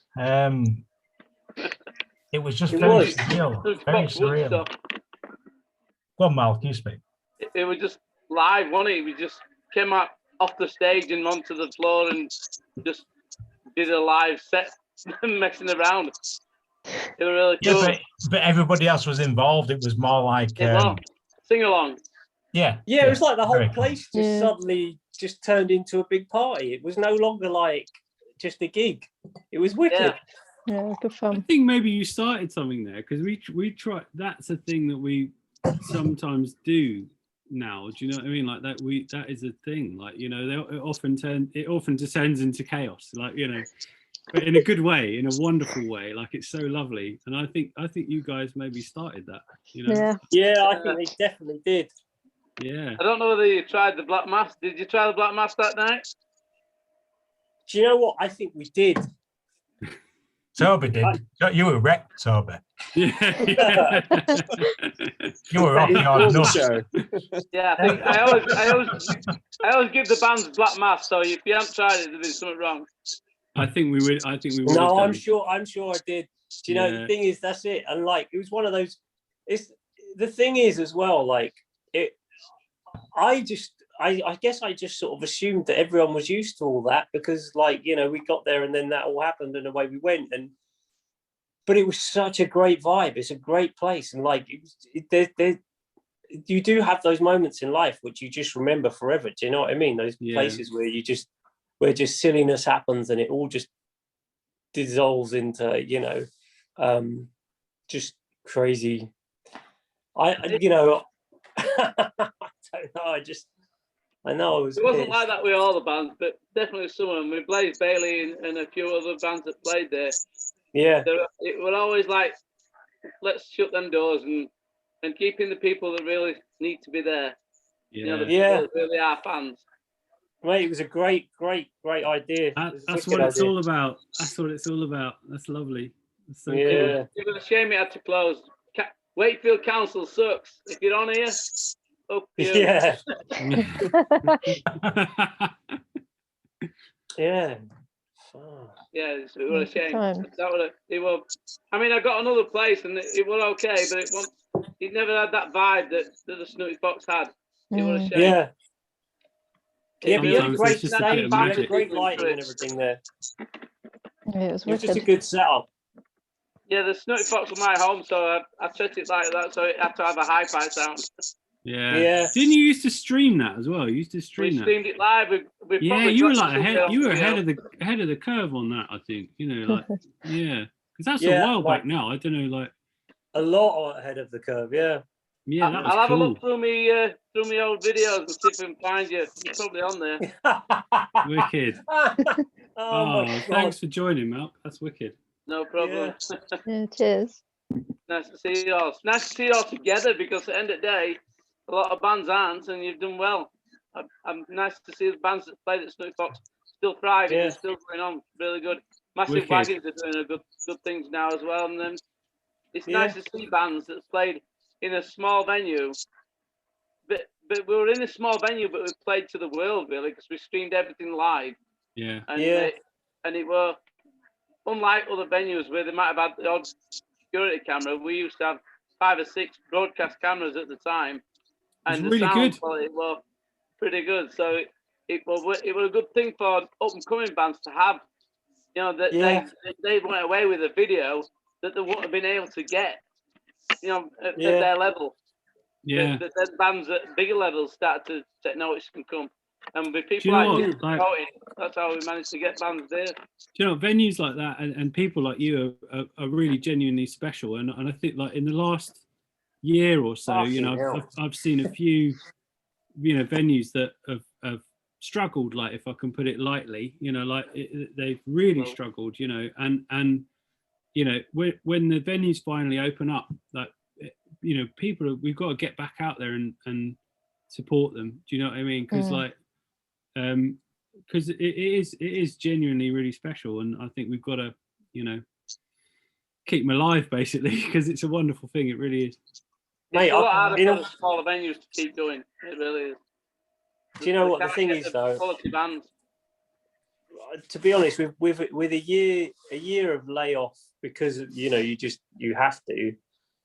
Oh, it's going to be like, you know, I can't wait to get out there and just play some gigs and do some stuff and just literally, you know, have the freedom to do it. You know, it's just, it feels like, you know, I think everyone feels the same. You're stuck in, you're waiting.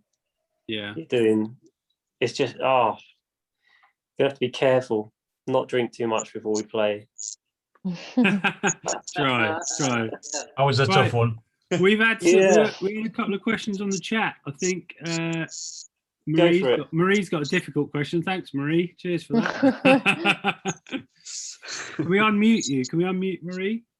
Merci beaucoup, she is. Yep, sent him mute. Hey guys. Hey Marie. Hello. Nice to see you all. For those who don't know Marie, if you come to the gigs in September, you're going to be there, right, Marie? You're. I'm the one with the t-shirts. She's selling the merch. So I had a difficult question, but I know because we talk a lot about it, but you guys toured a lot with Marilyn Manson. Mm-hmm. Do you have any comment about the recent news? I mean, I'll take No it. one wants to take that one. No, I don't mind taking it, but I don't know that everyone's going to be well happy with it. Well, I'll say what I think, right, and then you can add. You say what you think. If I've offended everyone, then you can like rescue me. So like, oh, mate. I know it's going to be the other way around. I know, but so here's what I think. So first of all, like clearly, like any sort of abuse of any kind is like totally unacceptable. That's without question. I don't think anyone would disagree with that. Like, no. Like when we were on tour with Marilyn Manson, and I don't know, I'd be stunned if anyone disagrees with me here. Like, he was always nice to us, polite to us, friendly with us, had a laugh, whatever, and we didn't see anything, to my knowledge, that would have given us any clue that anything like really horrible or nasty was happening. That doesn't mean that something nasty. That doesn't mean that something nasty or horrible wasn't happening. We obviously you don't know, but we just didn't. We just didn't see it. We just didn't see it. That's the truth. And you know, you've got to take. My view is that you've got to take these things seriously, and you've got to allow the kind of, you know, legal process, if that's open, it to kind of play out and do what it's going to do, and you've got to hold people to account and all that kind of stuff. But the short answer is we just don't know. Like, do you know what I mean? That's my view anyway. Like, we just don't know. But they treated us, their whole crew were so lovely to us and so nice to us, and it was the most incredible experience for us. Like, we had a wicked time, and it was amazing for us.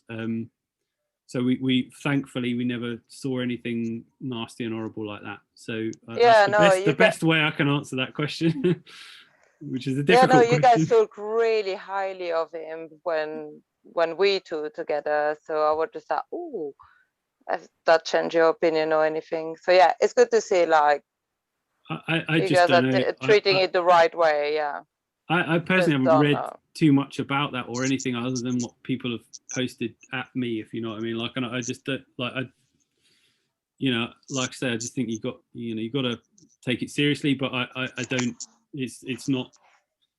You know, if I saw anything like that, I would call it out straight away, and that's what everyone must do. Do you know what I mean? Like, you know, if anything like that happens, you have to shout and do whatever you can to, you know, protect people that are vulnerable to anything bad happening. But we would always do that at our shows. Like, you know, I'm proud that our gigs are somewhere where people can come, you know, by themselves, who have never seen us before, and they're often a bit worried because they come by themselves and they kind of I don't know anyone and I'm worried. I don't know what it's going to be like. Are they going to, you know, shout at me for being a goth, or are they going to, you know, whatever, I don't know, like, you know, and like our fans across the board generally, luckily, touch wood, so far to date, are super kind and friendly and welcoming, and so you can just do that, you know, and the same with all of us. Like, we, like, you know, I'm a dad, Toby's a dad, you know, like, not that matters. You know what though, we're pretty easygoing people, you know, right? Yeah. Yes, we care about each other and about our fans. I have to say, you guys were like big brothers to me on the tour. Always looked after me, always look after each other. So yeah, brilliant. But the way, so that kind of relates to my view on it a little bit, and I this will be a little bit unpopular, and I don't. It's not to say anything's all right, but like, we're easygoing people, right? We're also, so we're laid back in our approach to everything. When there's stress, we don't do a lot of stress. We don't do a lot of, you know, there's no. Do you know what I mean? We're just not. We don't get. Yeah, exactly. Everything's. I mean, the worst that happens is we'll get, you know, a bit drunk and fall asleep on a bus. Do you know? And like, and then funny stuff happens to us. And I think that funny stuff happens to us because we see the world in a funny sort of way. Do you know? And then like, but with him, and I'm not saying he's done anything, all right, and I'm not saying there's any, but like, if you buy a pet tiger and it mauls you in your house, everyone goes, do you know what, you bought a tiger? That was a bit daft. Why didn't you buy a normal cat? The guy goes round like, you know, I'm the god of fuck, and, you know, tourniquet, and like, and again, I understand it's just art. I mean, you can go and look straight back at like other artists who are similar sort of thing, who are who are nothing like that. Do you know what I mean? You know, so, but the one thing I would say is like, every night there is literally hundreds of girls around every night, and I do mean it like shitloads, and if I was to say, like, would I want my daughter hanging around that scenario?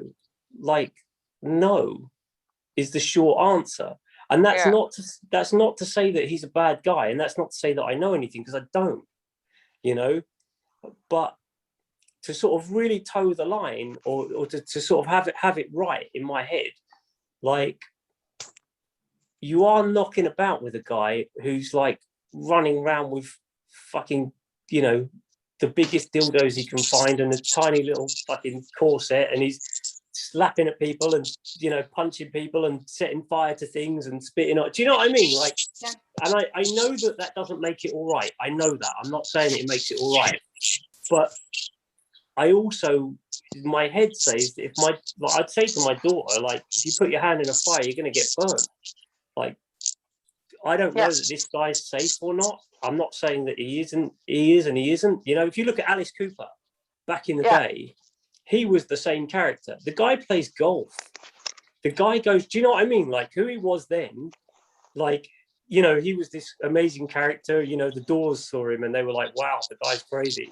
But he was never really like so far out. And I don't know how to put it in any other way. Like, Luke's right when he says, when you talk to the guy, he was a nice guy. He was cool, you know. You know, sat down and drank absinthe with him. He's intelligent. And like, you talk to someone like him, and you can have like conversations on more than one level at the same time, and you can like laugh about two jokes at the same time. It's quite what's the word, like almost endearing. There's an element of having like a double conversation is cool. There's not loads of people you can do that with. So, but as I say, there's a little element to me that just says, like, I don't know, how do I put it? Self-preservation says don't go fucking sticking your head in a fire. Self-preservation says don't get involved with someone like that sexually, because he's probably got some kinks. And like, not being funny, how many people in the world go around like choke their partners? How many people in the world like fucking playing with toys, you know, in the bedroom? How many people and I know that because we're into a world where there's these blurry lines between what you see as normal sex and what someone else sees as like excessive. If you go right from like, you know, your traditional nun where they don't have sex at all, and you know, the priest says a dirty joke and everyone goes, oh, you know, and then you get into the, you know, the complete opposite end of the spectrum.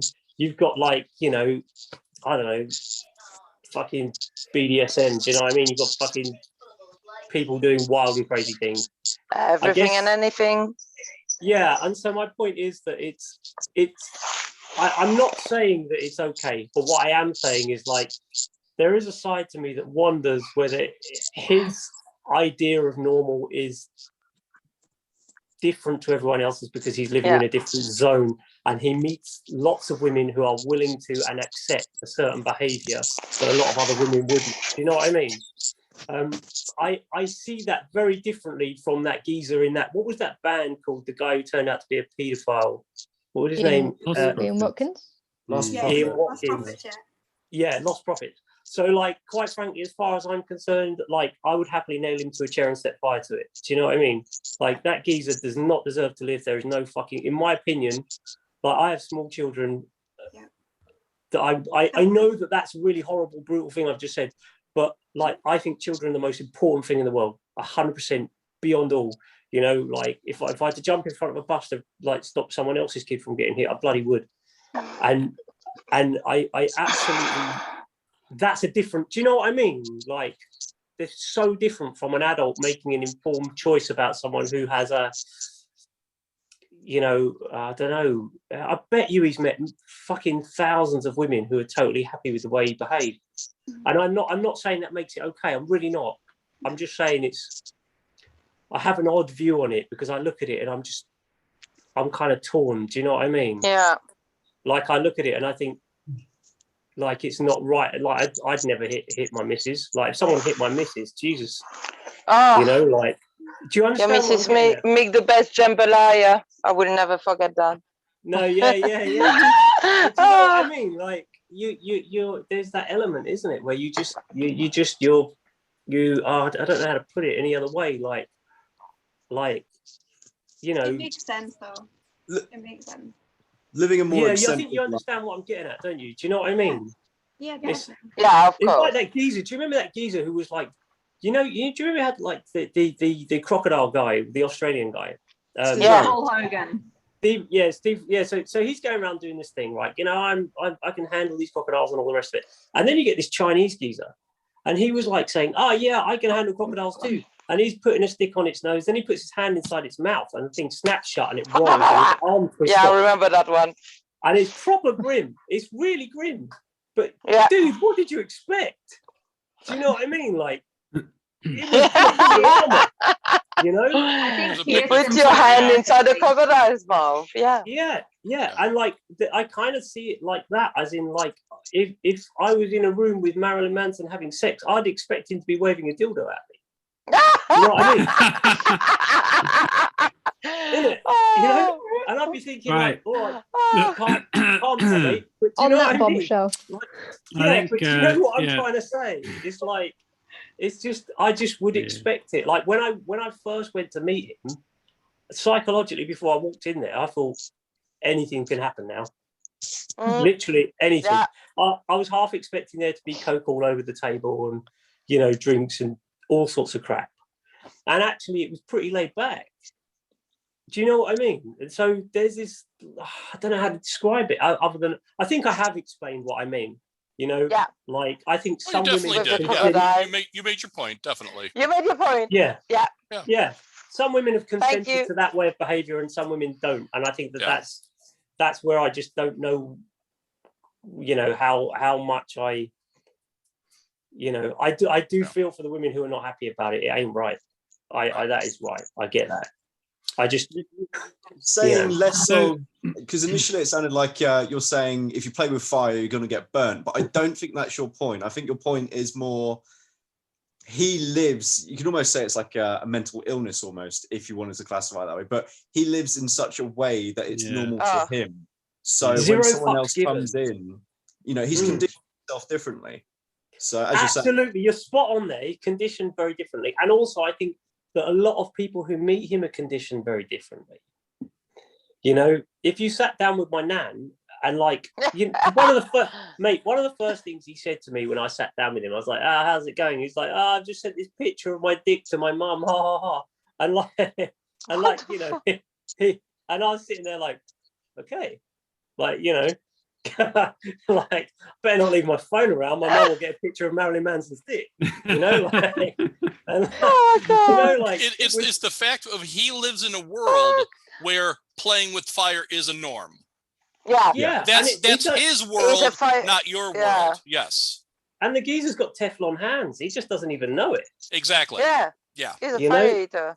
Right. And exactly. And this is where I like exactly. And that's the difference between a tiger and a person. Having a fucking pet cat and having a tiger is a different animal. Yeah.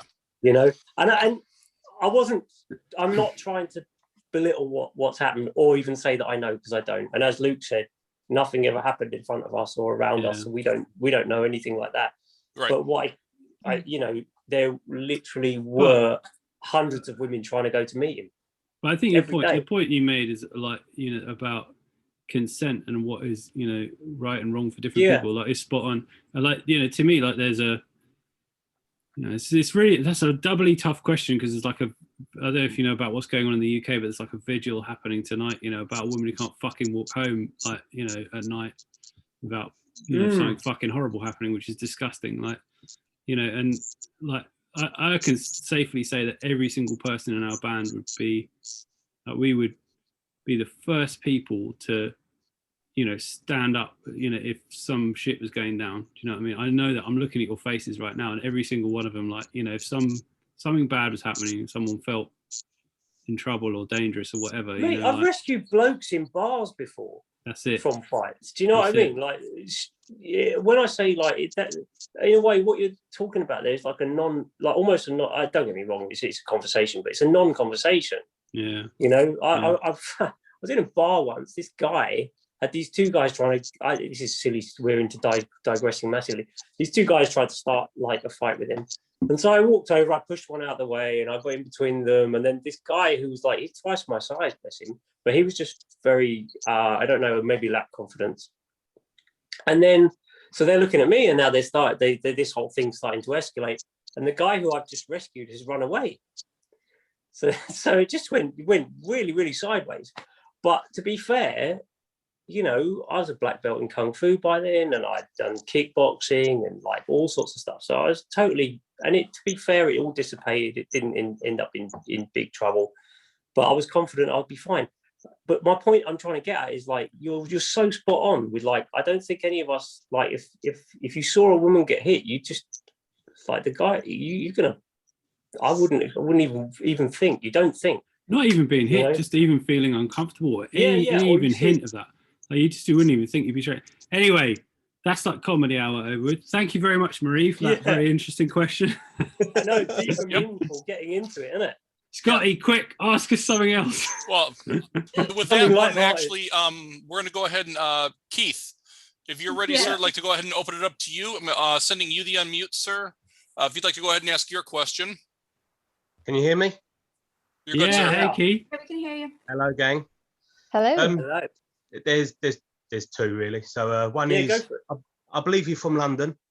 Yeah. I just wondered whereabouts, and your shows that obviously I got tickets for as well, which every time you sort of get excited for, you go, no, it's not going to happen. Yeah.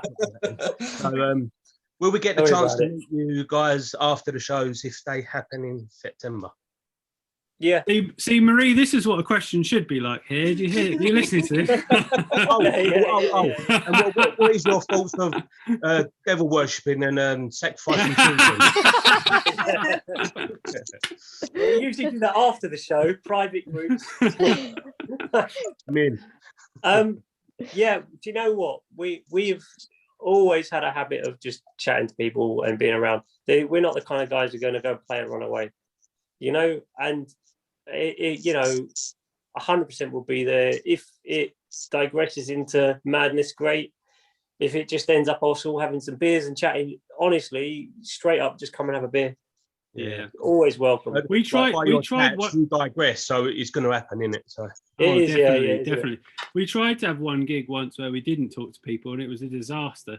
Like, generally speaking, like we'll be there before chatting away, and we'll be usually at the bar probably, and we'll be there after as well, just chatting away. So like anyone can come up and say hello. Night, Daniel. See you Elliot. Well, I won't see them. Oh, Elliot, is it? Oh, sorry. Elliot. It's too dark. I know, he's massive, isn't he? Grown about a foot in the last year. I What's know, going on? yeah, tell me about it. But yeah, Cost no, me a so fortune, he's eating everything. That's why we- he's here. I'm in the kitchen. I don't know about the others, but I love, you know, chatting with everyone and seeing how everyone's doing. Like what I find is like, I do. Go to a gig, depends where it is, you know, like, you know, Wakefield's a good example. You know, be like, hey Jim, you know, like, and there'll be sort of some people there that are there always, you know, and there'll be other people there who you haven't seen before and you're just meeting for the first time. And I love it. I love meeting people and saying hi and all that. Where are we from? Like, because I didn't forget that question. I'm in Croydon right now. Okay. Just down the road. So yeah, and Toby's a bit further south. Matt, you're a bit further south. I think I'm probably the nearest to London. I think is in so we're Greater London, really. Yeah. Laura, you're not in London at all, are you? You're miles away. Yeah, I'm in Crewe at the moment, but obviously from round the same area of Croydon as the other guys. But I'm in Bromley, so I'm not too far from. Oh, Bromley. Oh, yeah, wicked. You're local. And Originally from South East London, like Cholton and that, but yeah, that's why I was intrigued where London you were from. So. Yeah, I know Bromley well. Oh, cool. I lived in Glad Vauxhall you're for in a bit. But Sorry, where? I lived in Vauxhall for a bit, but okay. yeah, so much more central, but only just because I was, you know, well, just because I was, and now I'm not. So yeah, I'm probably the most Londonish out of all of us. Cloud, you're not in London at all, are you either? Where are you? No, man, I'm down on the coast now. I love it. I'm on the Portsmouth coast. way. Yeah, man. I just bought No, I brought myself a canoe. Nice. The puppy's going to go out. He's got a little life jacket. So on the good days, man. Oh my goodness. That'd be great fun. A puppy life jacket. Oh Lord. Everybody needs to follow Cloud to watch what his dog does. It's great fun. Yeah. Yeah, we didn't really want Cloud, according to Scotty. We just wanted the pup. So yeah. Yeah. Yeah. Okay, so Luke needs to use the restroom, so we're gonna let him take a break for a moment or so. We're gonna go with a couple of lighter questions here. Stacy, I know you've got a couple of good questions here. We're going to go ahead and unmute you, dear. And then on deck then will be Jeremy and Kirsten. We got you guys' questions coming up after that, so just to give you guys a heads up. So Stacy, I just sent you the unmute. I got it. There you go. All yours. All right. All right. Thanks. Can y'all hear me? Yep. You're good. Hey. Hey, y'all. Hey. I talk to you on Facebook sometimes. I follow Laura's always got her doggy, and I got my doggy, so we follow each other. Cool. I also have a dog life jacket. I have a Winnie dog, remember? So I have a long Winnie dog life jacket for my dog. Cool. I was just gonna ask y'all, mine was gonna be a random band question. It was I was just wanted to know what kind of 80s music, like if you had to make an 80s mixtape, what would be your number one? You could only put one song that's your favorite on there of 80s. What song would it be? Oh, blimey. That's quite The hard. trouble is like it. Oh, what's your favorite? From Teen Wolf. That would be mine. Who? What? It's a song called "Win in the End" off Teen Wolf. Win in the end. Okay, yeah. Oh, great choice, Matt. Great Yeah. choice. Oh yeah. yes. Not like what's the other one called? The one just like that, like a rabbit out of that. Is that from that stuff? That's the. Isn't that the same film? Yeah. I like Teen Wolf film. Do you know what? I don't know, because like actually, if I like, I've been, as I say, I've been watching all these films of like Tron and that, and like, there's some great stuff in that, but it's not really like songs, is it? I mean, right. I suppose music, like, innit? as I say, I've been listening to a lot of Gary Newman, but then I've been listening to a lot of his newer stuff. Well, do you probably like? I think that you like the soundtracks. You know. Oh yeah, yeah. I like movie soundtracks. Yeah. Yeah, but at the moment, I listen to soundtracks sometimes. Yeah, that's it. I'm at that at the moment. That's the thing. It's just like but right. Geez, the 80s has got so much music, so much good music in it. So I mean, eclectic like, as well. Yeah, and like, I'd have to. I don't know. You don't have. If you can't fit, that's fine. If you can't pinpoint anything, I like everything too myself, so it's hard. Yeah. I'd say Dire Straits sticks out for me. Yeah. Mine's pretty bit random, but maybe Simple Minds. Yeah. Oh, I love Simple Minds. I love that. Don't you Yeah. forget about me Right. track. That's a good one. At the moment, I know the other day because I heard it. It was the Police. Every little thing she does is magic. Yeah. I love that one. It's such a good The thing era for is, music, like, though. It's so hard to that's it. choose. The thing is as well, like you got like that was like a moment where they developed a lot of new ways of making sounds, and this is like if you were to sort of take it like production era, if you go back from like the sort of 70s and the 60s, and really it was a lot more. You go into a room, you play as a band and like create music that way. Then they had these awesome effects that started to come along, and people really production, I suppose, was like a really big start, you know. Yes. And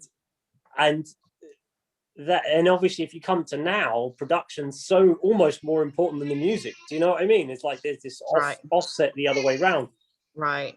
But it's such a good era. Do you know what I mean? And as I say, it's the best. It was the best. I mean, yeah. which I was, Yeah. you know, shows our age, but it Yeah. was, it was Well, it's really not- the 80s music is great. I was born in the 90s, yet like everything from late say 70s and 80s carry over. Yeah. Like I was just having a look. You got obviously like The Foreigner, I Want to Know What Love Is, and tracks like that. You know, just Right. so many that up until early 2000s we were still listening to. Right. I still listen to the 80s. Yeah, me too. Yeah. Same. I And love. some of Oh, the well, songs had really good I like messages listening to as well, you covers. know. I enjoy covers. I like Leo so much. I love covers of the 80s stuff that people would do and kind of bring it back again. Those are just great. Yeah. I like to listen to some people's takes on the 80s stuff. That's interesting. Stacey, But, your accent is amazing. Where are you from? I'm around Memphis, Tennessee. Oh, it's just the best accent. It's just so good. Awesome. Is it? Well, What was your? I missed it. I went for a wee. So, what was your question? I asked him if you had to make an 80s mixtape, what would be your #1 song on it? We've got a #1 song. 80s. Oh my god, that's so difficult. So many, isn't there? It's too many. It is. Do you know what? Do you know what you're thinking though? Like I'm just like, and we were just doing on the chat a minute ago, actually, just then, like, because the people were talking about soundtracks and stuff, and I was like, you know, oh yeah, John was saying like The Crow is a great soundtrack, which it is, so good. And then Scotty was like, oh, that's 90s, and that's why I wonder what the question was. So yeah, that's the thing. But you're just not quite sure. Isn't Is it? Like, it one of my- 70s? I'll Is say it a lot of stuff 80s? that Is it I like 90s? Yeah, you're right. It's like, oh. Well, I don't know. 80s you had your skater rink music, you know, your dancey music. Rap started getting into the music, and it's just so many different genres you go into in 80s music. Yeah, that's it. Yeah. It was, and like as I say, like for me, a lot of it is to do with seminal sounds at that point. Do you know what I mean? Like you Right. like there's Well, the keyboards, you know, started with the different sounds and all the songs, and there's these moments between, like, I mean, you know, if you get your 9 Inch Nails, it's probably really early 90s. Yeah. And like, but that just wouldn't have happened without that kind of moment happening, you know. Yeah. And if like you had bands like Tears for Fears and things like that, there's some banging songs out there. There really are. It's just, I think of synths when I think of the 80s. That's all. Yeah, I think of. but it's not I just love that. it. Also, there was like really good messages around, you know, like I don't know, like Everybody Wants to Rule the World, things like that. Do you know, like some of the messages were just bang on the point, you know, like they just had you know, I think it was almost like a moment where people were aware more of what was going on, you know, like whereas We Are the World, remember that was in the 80s. Yeah, exactly. Michael Jackson and everybody was singing together. That's what they need to do again now to get people quit being so crazy. Yeah, yeah. So true. Yeah. I'm trying to think, what else was I going to ask y'all? I don't remember, Scotty. Okay. Stacey, we also had Stacey, we also had for you what album have you probably listened to the most over the years? Oh, okay. Yeah. And then the other thing was, what's the funniest thing you've ever witnessed at a gig that you've played at?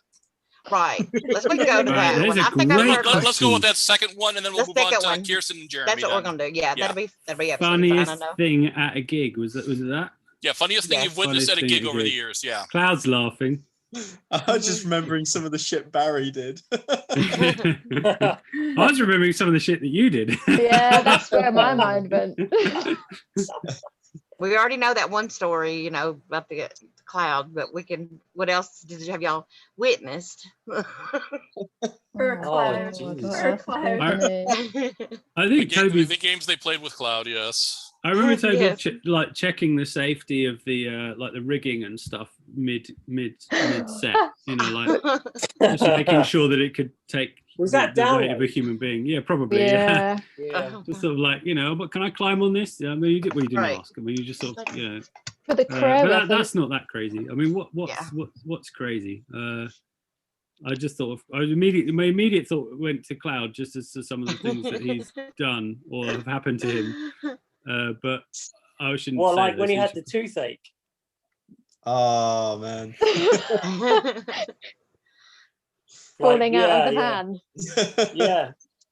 he had a toothache and he was given some medication, and then like we were sound checking, and we turned around and he'd fallen asleep on the stage. Oh no! Like prepare, and I'm telling you, it was loud. Yeah. He was asleep for like totally sparko, and then he had a couple of drinks, and you know he fell out of the van at a petrol station where the police was sitting right behind us. And we had to kind of pick him up and lift him back into the van. That was. But I mean, we're not at a gig there. Let me think. He once had a shower in the middle of the street, didn't you, Cloud? You had. Oh yeah. I'm really sorry. I'm really sorry, but it just for whatever reason you just immediately came front and center in my brain. There was that really high class, well dressed French woman who was walking down. Yet we managed to convince her to wash my back. It was great. Yeah. It was full on soap and lather and all that as well, wasn't it? I think she quite enjoyed that. I imagine she went back to her office and was like, "You would not believe what happened to me," and all the girls in the office were like, "You're a liar." The rest of you had a video of it on their tour diary. There you go. Did you get out? And Marie just posted on the chat saying that I tried to speak French once. Oh yeah. The cow stole my bike. Ah, the vache. Oh, voler mon vélo. I think is that sounds right. That's in my brain somewhere. Elles ont volé mon vélo. Yeah, I could. Yeah, that means the cow stole my bike. Shit, Orestia. Did I? Oh, what did I say? Fuck the shit, Orestia. That was the other one. Orestia was the name of the support band, right? And they're really good friends of ours, lovely people. And I insulted them apparently on stage. Is that right? A common theme with you insulting our friends. I did. I'm sorry. It's not intentional. It's just I'm really bad at languages. Yeah, we had some good times though. Yeah, crazy shit. We need to write a book. Yes. I'm absolutely. That is on one day. And actually, Toby, I know I said it last time. I definitely want to get with you after this about getting the ball rolling on that. Yeah, there's been some weird. You know, we could fill a book definitely. Right. And let's start that. Yeah, and it's great because y'all like you were talking about earlier. Y'all are having like sibling fun. You know, like friends out. You know. Fun. You're getting into trouble, but you're not getting into trouble. You know. Yeah. Get in trouble, don't get so caught. far. Right. But yeah, it's we've had some pretty amazing weird things happen. Like I've had I remember this girl like cradling me while I was singing one of the songs. Like, but I swear she must have been really really high. She must have been absolutely out of it. It was bizarre, but it was like really like nurturing. Like I was lying there singing, feeling really relaxed, you know. Yeah, I'd had a few beers and I was pretty, chilled out, but she was just off on one. And like, I remember everyone coming up afterwards like, what happened there? That was really weird. Was she like, I was like, I don't know who she is. I've got no idea. Where did she come from? Just a weird moment, like it's hard to explain. Like, this. Were you hearing sounds then? Were you hearing like angel sounds or something? No, I don't even know how to describe it. Like, very. So, like, I'll tell you what. The better way to describe it is like when I listen to music. So when I'm performing, you know how fish swim? You watch fish. It's like watching a big shoal of fish. They all go one way and suddenly they all turn. Yes. And like birds do the same thing. And for me, musically, that's exactly what it's like. It's like it's like meditation almost. It's like so like it just goes. It's that's how it feels. Yeah. It's almost transcendental, you would say. Yeah. Yeah. Like I very much don't necessarily worry about everything. I like.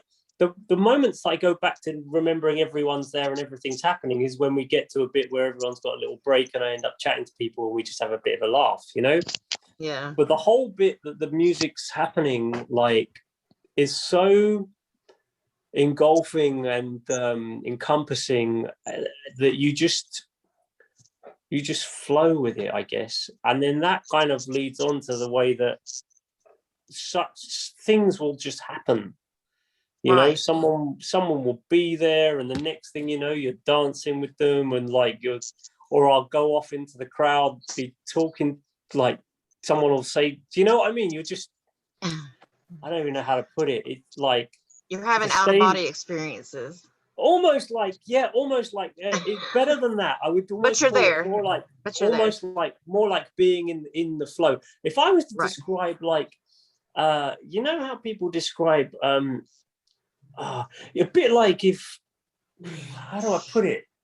Like things just, it's a bit like going to warp speed from normal speed. Like life is running at normal speed, you know, and everyone's watching normal stuff, and everything feels very mundane and ordinary. And then when you're doing that kind of thing, you're no longer in life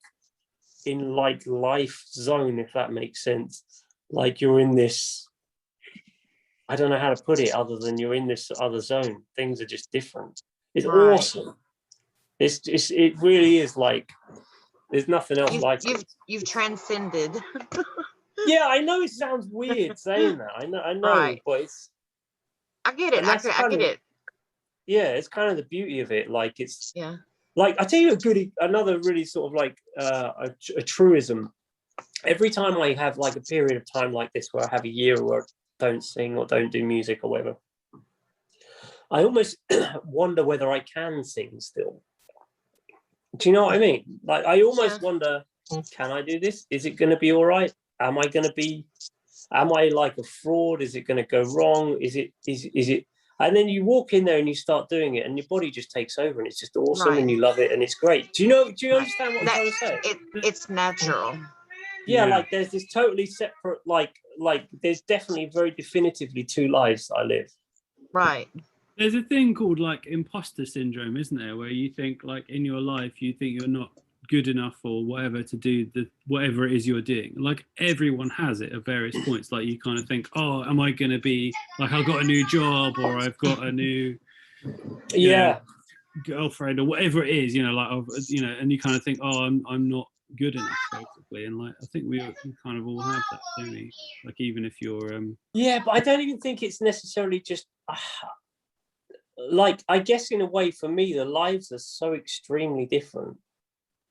Do you know what I mean? Split personality syndrome. Yeah, almost like, but not like yeah, but in one part of my life, I like you do something which is so, I don't know, excessively requires drive, determination, but then you push to excel in a way that, you know, you just never would in other ways. And how do I put it? And in the other part, you know, you're just the lowest of the low.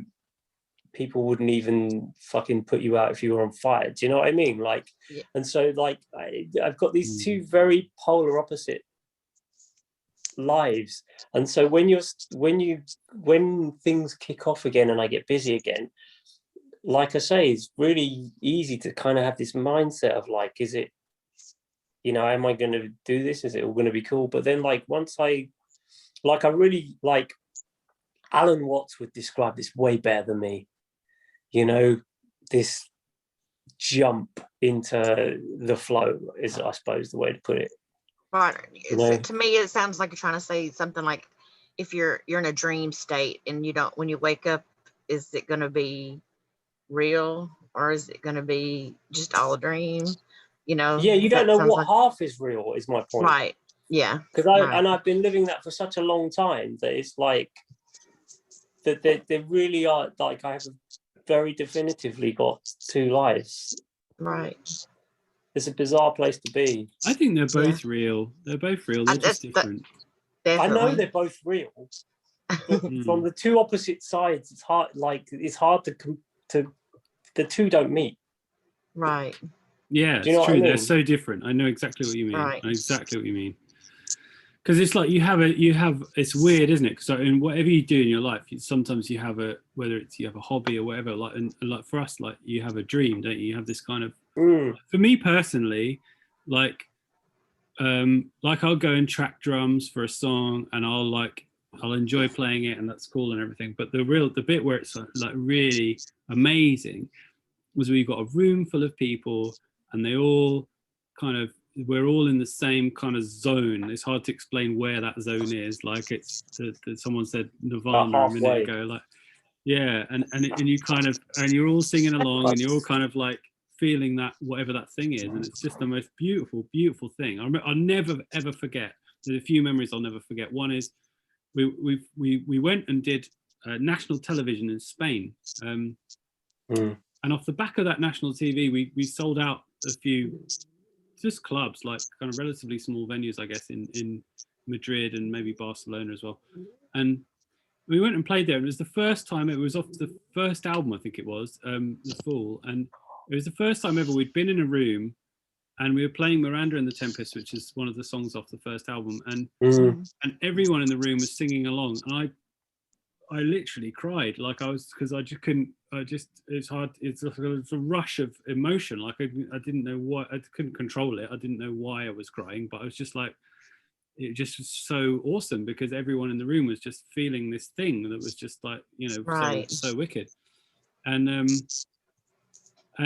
similarly, like when we went, the first really big show we did, and like there was this kind of wall of noise of cheering, coming at us, and just the love in the room on that day as well was a similar kind of thing, and that's what I live for, if in a funny sort of way, or at least on the band side of my life, like a kind of it's those moments, where everyone's connected and we all feel something together, like in this way, like where there's whether it's hundreds of people or thousands of people in a room, like, and that's that's why I do it anyway, Anyway, Scotty, how many more questions have you got? Yes, exactly. Scotty, please. Charles.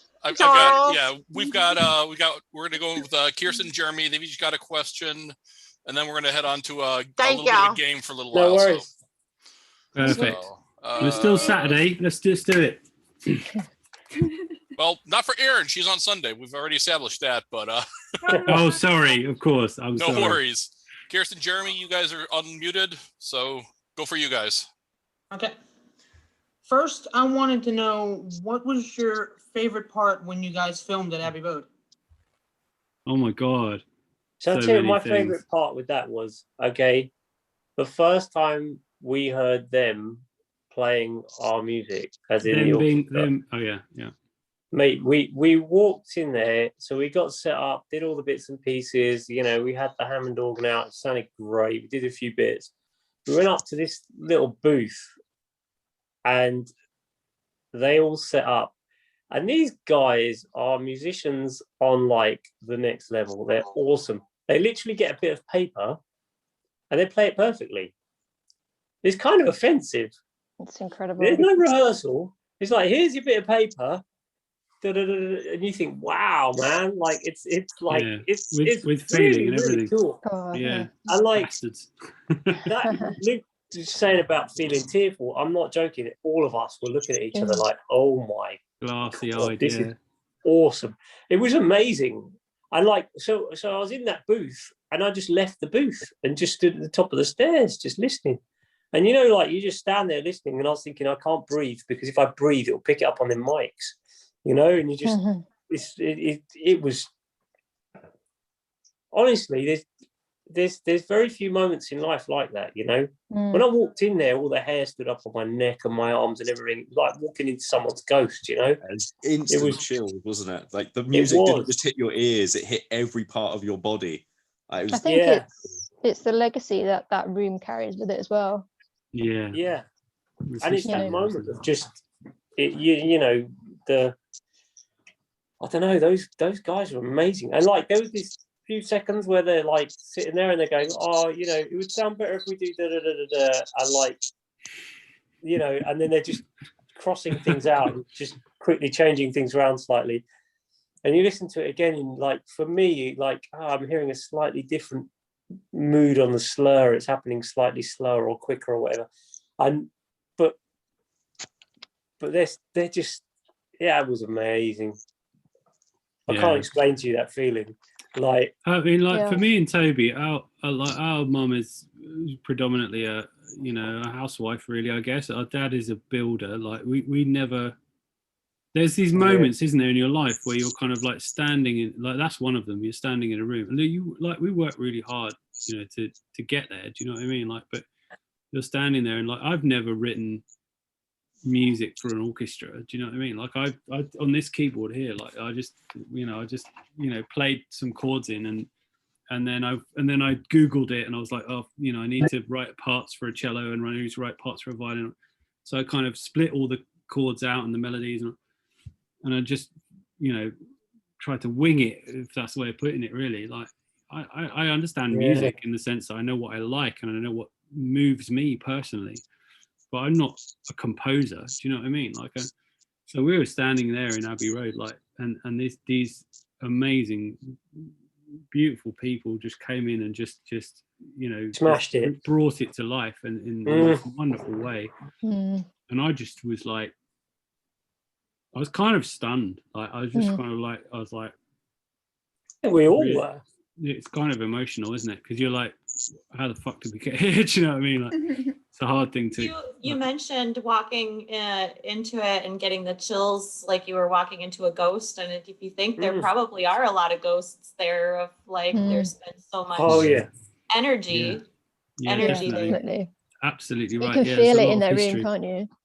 And then the hallways, like just even walking in, isn't it? Like, what did you think, Matt, when we arrived? I loved it, and it is like you say, it's just this kind of sense of occasion, and then that piano in the corner, knowing like the people where it's been used on, who it's been used by. It's just a sort of like a Diagon Alley of music, isn't it? It's like that actually is yes. Well, speaking of Diagon Alley, like Bex, who's my other half, who does, she posts out all the orders when people order stuff on the internet, and does everything really. Like she played the Harry Potter theme on the Celeste, the actual original Celeste that they used for Harry Potter while we were at Abbey Road, and that was I think that was like her highlight. I mean, I was one of my highlights too. It was wicked. Yeah, it's brilliant. That's actually really funny that that's. And Laura, you were there, weren't you? That's my question. So sorry. What was that? Sorry, was that sorry. Kirsten? That's okay. I'm sorry. I didn't mean to interrupt you, Laura. I was just gonna say that's funny because my question is to each of you: what Hogwarts house are you, or would you be? I did this quiz earlier because I didn't know. Apparently, I'm Hufflepuff. You're Hufflepuff. I'm a Slytherin. Are you? Oh, nice. Yeah, I guess we're both Slytherin. I used to be and Slytherin. actually, I'm working on Hufflepuff. this. I'm working on this canvas right now. Wow, that's awesome. That's really cool. So cool. My family decided for me. I'm with Alan Rickman. Do you know what I mean? He's Slytherin, isn't he? Like I'm Slytherin as well, I reckon. That's definitely like that. Yeah, that my family got me that. That's one of those. Yeah, they're probably right. Which one was your Slytherin? Yeah. Is that what your mug was? Yeah, it was. Yeah. Can you see it? Yep. It's not very clear, is it? Yeah. That's perfect. Yeah, Slytherin's the way to be, I think. Yeah, it was all. I think the other side's all of them. Yeah. Power. Yeah. Bex is calling you out, Luke. Actually saying you're Hufflepuff through and through. I'm Hufflepuff. Oh no! Is Hufflepuff like nerdy? Is that nerdy? I mean, compassionate. No, it's like the lovable sweetheart. Oh, that's a nice comment. Yes. Just lovely. Too nice for their own good, maybe. I missed it. Cloud, Matt, what did you guys say you were, or did you? Didn't you? I'm gonna go Gryffindor. Okay. Yay. Solid. Cloud, how about you, sir? Good choice. We'd all like to be Gryffindor, but I have done the official Harry Potter test, and we came out as a Hufflepuff as well. Yeah. Oh, Cloud, so sweet. I didn't know there was an actual test. Yeah. Pottermore. I did it in preparation for this. Pottermore.com. You have to go Q&A. take the quiz. I'd probably come out as Muggle, wouldn't Not one of the options, but maybe. I? Ugh. Yeah. Stacy, You know. we have way too much in common. I'm Ravenclaw also, actually. Oh, we didn't have any Ravenclaws. Oh, so What's, you're, okay, you what's two are. Ravenclaw then? The brainies. Yeah. Jess Yeah. is Ravenclaw too. Okay. See that? I can see that. The nerds. Those are the nerds. And damn proud of it. Yep. My sister's one, so. Yep. Okay. Oh, and then Jeremy. I also want to thank Cloud real quick for doing his part in Scotty's Get Well video back in November. He's an angel. He's a sweetheart. He hasn't gotten a chance to thank you yet. So. That's cool, man. Yep. You can thank Kupo. I'm pretty sure he helped. Yeah. Jeremy, you didn't thank the dog. Thank Kupo. Thank you, Star of Cooper. the show. Kupo. Listening. Kupo. Love it. Thank He is you a lot guys. there. There you go. Come there, everyone's saying hi. Yep. Oh. So. Oh, bless him. All right. And then we're gonna hand it off to Jessica now for a round of, I guess it was going to be some Never Have I Ever, but we kind of did that last time. So it looks like we're going to instead do a little bit of a some Would You Rather, actually. So Exactly. We've got a wide range of questions, which range from pretty tame to pretty not tame. So we'll start We're with ready. the not tame, because I don't know where you guys are going to fall tonight. So tame. go with the not tame. You're safe there. Yeah, you're fine. I don't know. Right in the deep end. You want to go in the deep end? They escalated us so quickly enough for the Never Have I Ever last time. Go right for the not tame. Yeah. Which one? Oh, okay, we'll start. Oh, that's a good one. That's a good place to start. This is my lovely assistant, Laura. Laura. Okay, so would you rather sweat green liquid from your pores or fart blue smoke?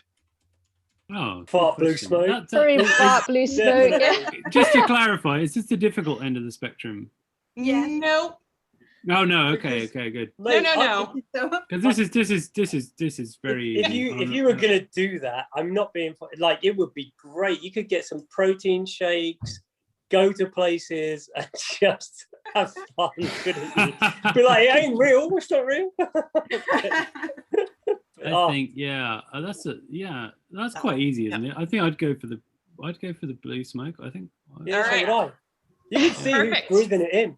That's a party trick. Like, hey, you. Yeah. That's a stage trick. That could add to your show. Just some like blue smoke every once in a while. Yeah. Yep. All right. Would you rather have your laughs sound like a fart, or your farts be as loud as if they were magnified by a Uh, high-powered microphone? Okay, I was sensing a theme to these questions. Your last sound. When you say last, your last ever sound. No, your laugh Your sound, laugh. I think. Oh, your laugh sound. Okay. Your laugh would just come out as a fart, just constantly just. And what was Your the other one? laughter. Your laughter. Yes. Your ha ha ha ha ha. I mean, I think I'd rather have the other one because I laugh a lot. Can you imagine sort of like I've been minding my own on the bus and people will be like, oh, Jesus, moving away or whatever. At least you could hold it in, like if anyone's around. All right. These are great questions. We got more. Would you rather giggle uncontrollably like a hyena or beep like a car horn every time you have an orgasm? Cloud, sounds like you got a view on this. But I was thinking, what if you have to fake it? Like, do you still make that noise? Exactly. Like, beep, beep, beep. Honk, honk, honk, honk.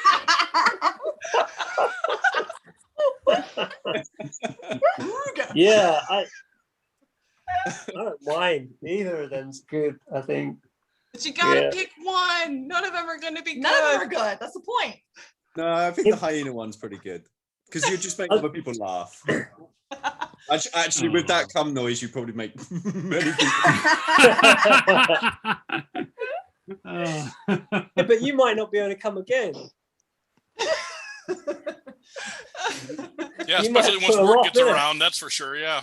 Yeah. Or it'll happen more often because everyone wants to see if it's true. Exactly. Actually, that's true. Yeah. Plus, you Yeah. know, you could do it as a solo sport, so everybody will know what you're doing. Though. Hong Kong.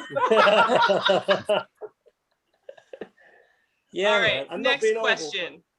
but- Next Yeah, yeah, go on. question. Would you rather have a scandal or a disease named after you? The scandal. Yeah. I mean, a scandal. Oh yeah, Definitely. scandal. Yeah. All day long. Like, right. honestly. The way how quickly scandals go away nowadays, hell yeah. Yeah. It's not Fair just enough, that, fair it's kind of cool. You know, like, mean, hey, did you hear yeah. about the such and such scandal? That was me. Well, that's a scandal. Yeah, Yeah, did you hear about the Yeah. Toby incident? Yeah, yeah. yeah, exactly. I'm like, hi there, have you heard about that venereal disease that's going around that's called, you know, like, it's just, I just, All right. it's saying the one, is it? I think Papa's pretty good. You can imagine, like, oh my God. Let's move into Yeah. some dangerous territory here. Would you Okay. rather mistakenly send nudes to your ex or your mother? Oh my God. Matt, I what think are this you- happened to Marilyn Manson, didn't it? Yeah, I was Yeah, gonna yeah, say. Yeah. Yeah, he chose his mother. What? Oh, Again, I don't think I would care because, like, it's a mistake. yeah, I don't care either. I think Either is that, horribly embarrassing, isn't it? well, and Well, also no, actually, I think I'd rather send them to my mother because I don't think she would post them Yeah. on the internet. yeah, That's true. yeah, she might Thinking be a about bit it, horrified, you like momentarily, but she wouldn't really care that much, would she? She'd be like, no, I think she'd probably look at it and go, "Well, that's good for you." Change that diaper. Not changed much since bath time. Exactly, yeah. And also, I think it depends as well. I mean, if you're talking like a fucking, just a, you're in the shower, then that's one thing. If you're talking like some, quivering member, that's something else. Well, it depends on what you're trying to send and show off. Like that's Yeah, exactly. It depends, and I think that kind of whole conversation has has two We're different. not going to pretend to know what your preference is. Whatever you like to send out. That's your Yeah. All right. Yeah. Next question.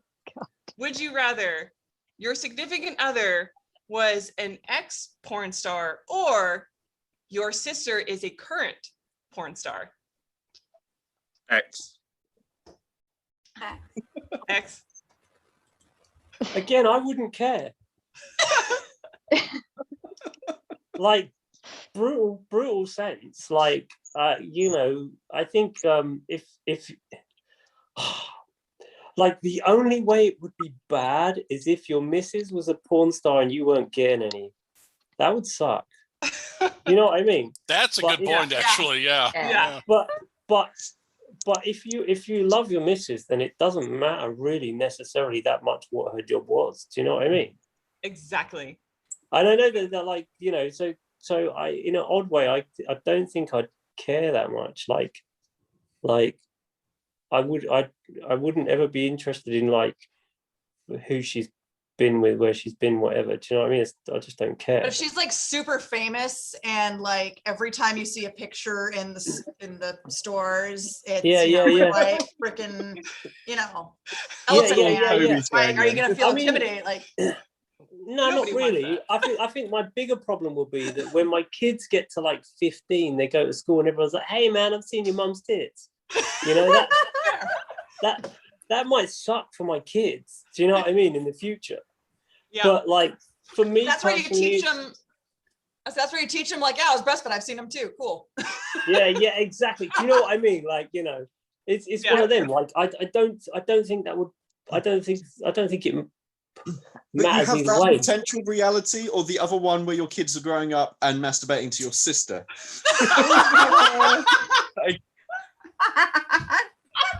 Oh no! What I want to know, Claire. You mean their aunt? Yeah. Their aunt. Karen is so hot. Oh, it's amazing. All right. Yeah, hold up 1 second here. Yeah, Kim, I just sent you unmute. You had your hand up for something. What's up, Kim? Kim Leslie, you had a question? Of the countdown. Yeah. Yes, no? No, Maybe so? maybe possibly by accident. Mm, Okay, move on. nope. All All right. Go ahead. Next question. Would you rather play the maid or the sexy doctor? Ooh. You have to pick one. Yeah, over to you, Laura. I think I was just thinking about was it Keith Ledger, wasn't it? In that Heath Ledger rather in that what's it in the Keith Batman Ledger. film? In the nurse. In the Dark Heath Knight. Ledger? Yeah. Heath Ledger in the Dark Knight. Yeah. Yeah, Dave Ledger in that film, and he was like, he had what was it? He was a nurse, wasn't he?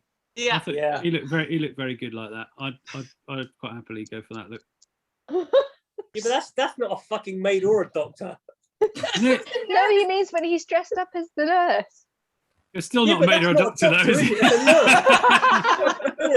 Yeah, She's go like to gone the halfway sexy doctor. between the two. Technicality. No, you're right. It's a good point. It's a good point. I don't know, man. Okay, hold on a minute here. No, Kirsten, nobody wants to see Keith Richard as a sexy nurse. Nobody wants to see that. No. There might be at least one person, so I hate to say nobody, but Whoever this is, I feel sorry for them. No. 18 to 22 Keith Richard, yes. After that, no. Not 412-year-old Keith Richard. No. Even Mrs. Richards doesn't want to see that. Yes, yeah. If your face looks like your nutsack, you know you've got problems. How do you know what that looks like? You don't think we've seen a wrinkly ball sack? Touche. Yeah, but I mean, the dude's face. I'm joking. Holy crap. Jesus. Have you ever seen a You suit? can imagine that. All right. I know we've been running late for today, so I think we're going to end it with one more Would You Rather, and then we'll let Scotty kind of end the Q&A. I'll let you take this one. Oh, goody. Okay. He's building up to it. It's a big one.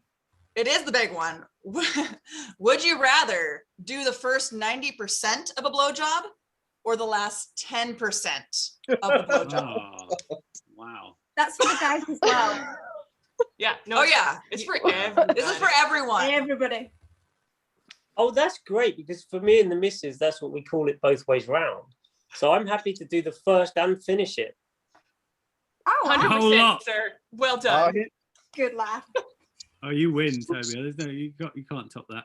Isn't it though? Do you know what I mean? If you want a girl to do it to you, you have to do it to them, don't you? It's like, you know, Totally fair. If you're going to play the game, you've got to play it both ways. And as far as I can see, But if your girl had a penis, would you rather do the first 90% or the last 10? Yeah, I think that's what they were getting at. I see. So now, so okay. Yeah, but I suppose it's terminology. My terminology wouldn't be. So would I do the last? I think the last 10 would be quicker, and you get food. High in protein. Yeah, man. Did you say you get a milkshake? What I'm saying is, it's not really like you have to taste it, is it? If you get it far enough back down there, it will just go. Once it goes past the taste buds, who cares? Yeah. Now you still taste it. Yeah, I'd say past the face, but it goes to the gag reflex. Yeah, no, that's not how that works. Those are your options. I'd say, but I don't know. Why is a difficult question? No one else answered this yet. Right? I feel like we peaked. I don't think we can do any better than that. Yeah, this is why we end it here. This is a good place to just wrap it up. Yes. Yeah, I think one's distinctly shorter amount of time, so it's less psychologically scarring. Yeah. What he said, definitely, yes. I mean, imagine it afterwards. You're lying there in bed, it's rolling through your mind, you know. That's not all it's rolling through, unfortunately, yeah. Yeah, your stomach's... Indeed. You know, she looks so pretty. Oh my God. You know.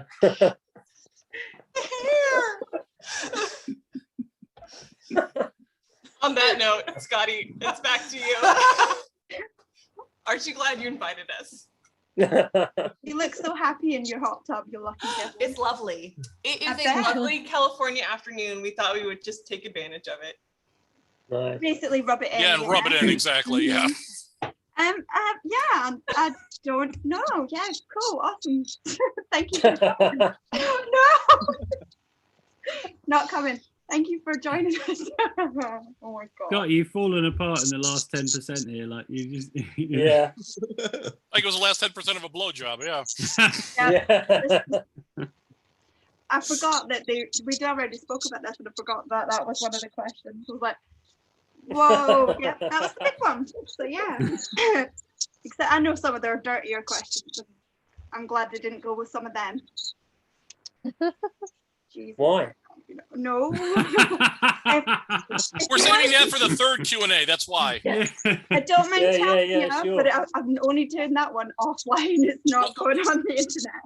The third Q&A isn't even going to be a Q&A. It'll be half never have I ever, half would you. Yeah. Would you never? Yeah, cool. Yeah, some of them. Thank you again, guys. It's been Thank you. Yeah, thank you. have such a good laugh with you guys. Been great fun. And it's lovely to see everybody again. Yeah, it's Should been a check while. them out. But cheers anyway. But yeah, Sure. so it's great to see you guys. And I can't wait to see Yeah, you I know. live. Yeah, well, we'll see you in person maybe in September. That'd be cool. Can't wait. Come say hi. Grand. Yeah, cool. Definitely. Thank you guys. And sorry we took so long as usual. Oh, that's cool. It's great. We're having too much fun. Like, I think I love the fact that like each time as well, you kind of you push the boundaries a bit, and then you thought, oh, is that a bit unacceptable? Are we gonna really upset some people? And then the next time you kind of gone, well, we didn't upset them last time, so let's push it a bit further. Next time, who knows? I feel like there's still room to you know. We're just not even gonna bother next time. Just go right to it. So okay, balls to the wall, literally. So Yeah. Already got ideas. Like the last 10% of a blowjob. Pretty much. Yeah. We I'm trying to think of the gonna most skip right to that, offensive, yeah. the most offensive question I can think of. Have anyone ever played? There's a game with these cards. It's called Cards Against Humanity. Cards Against Humanity. Has anyone played that? Oh yeah. Yes. And some of those cards get pretty. There you go. You Oh, guys they have got do. it. Some of those cards get pretty offensive, and there's kind of an online version where you can write your own, and that gets even more offensive. And I feel like to me, like the challenge for the third Q&A is literally the most offensive question that you can ask. Like at the moment, there are 25 participants at the moment. How many? Who can lose the most participants in a question? I think that's the. Sounds like a for the love of challenge. God, I'm this for might it. not be a Challenge good accepted. Yeah. Bring it on, guys. Bring it on. I'm gonna wish I never Yeah, said that. sure. Yeah. Yes. Or something like, I don't know.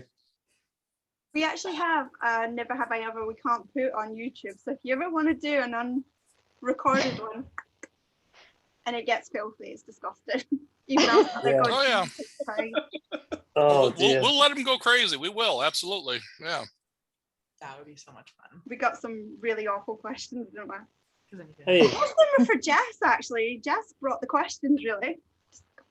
Oh, no, it wasn't. It was me on the internet. Wasn't it? Oh, no, I forgot. I don't know what you're talking about. She wrote the questions. Yeah. Wasn't me. I picked the questions. Yeah. Well, thanks, Scotty, and thanks, Charles. Is it Charles or Charlie? I always call you Charles, but I feel like maybe I'm being too formal. 6 of 1. It doesn't matter. I go by Charles at work. Charlie doesn't matter to me. Either one's fine. I'm going to go Charlie then, if you don't mind. Love it. Yeah, you're a total legend for sorting out, because no one realizes how much work you do to sort out these things and sift through all the questions and set up all the tech and, you know. Considering we got through 5 of like the 30 that I had ready, hey, no problem.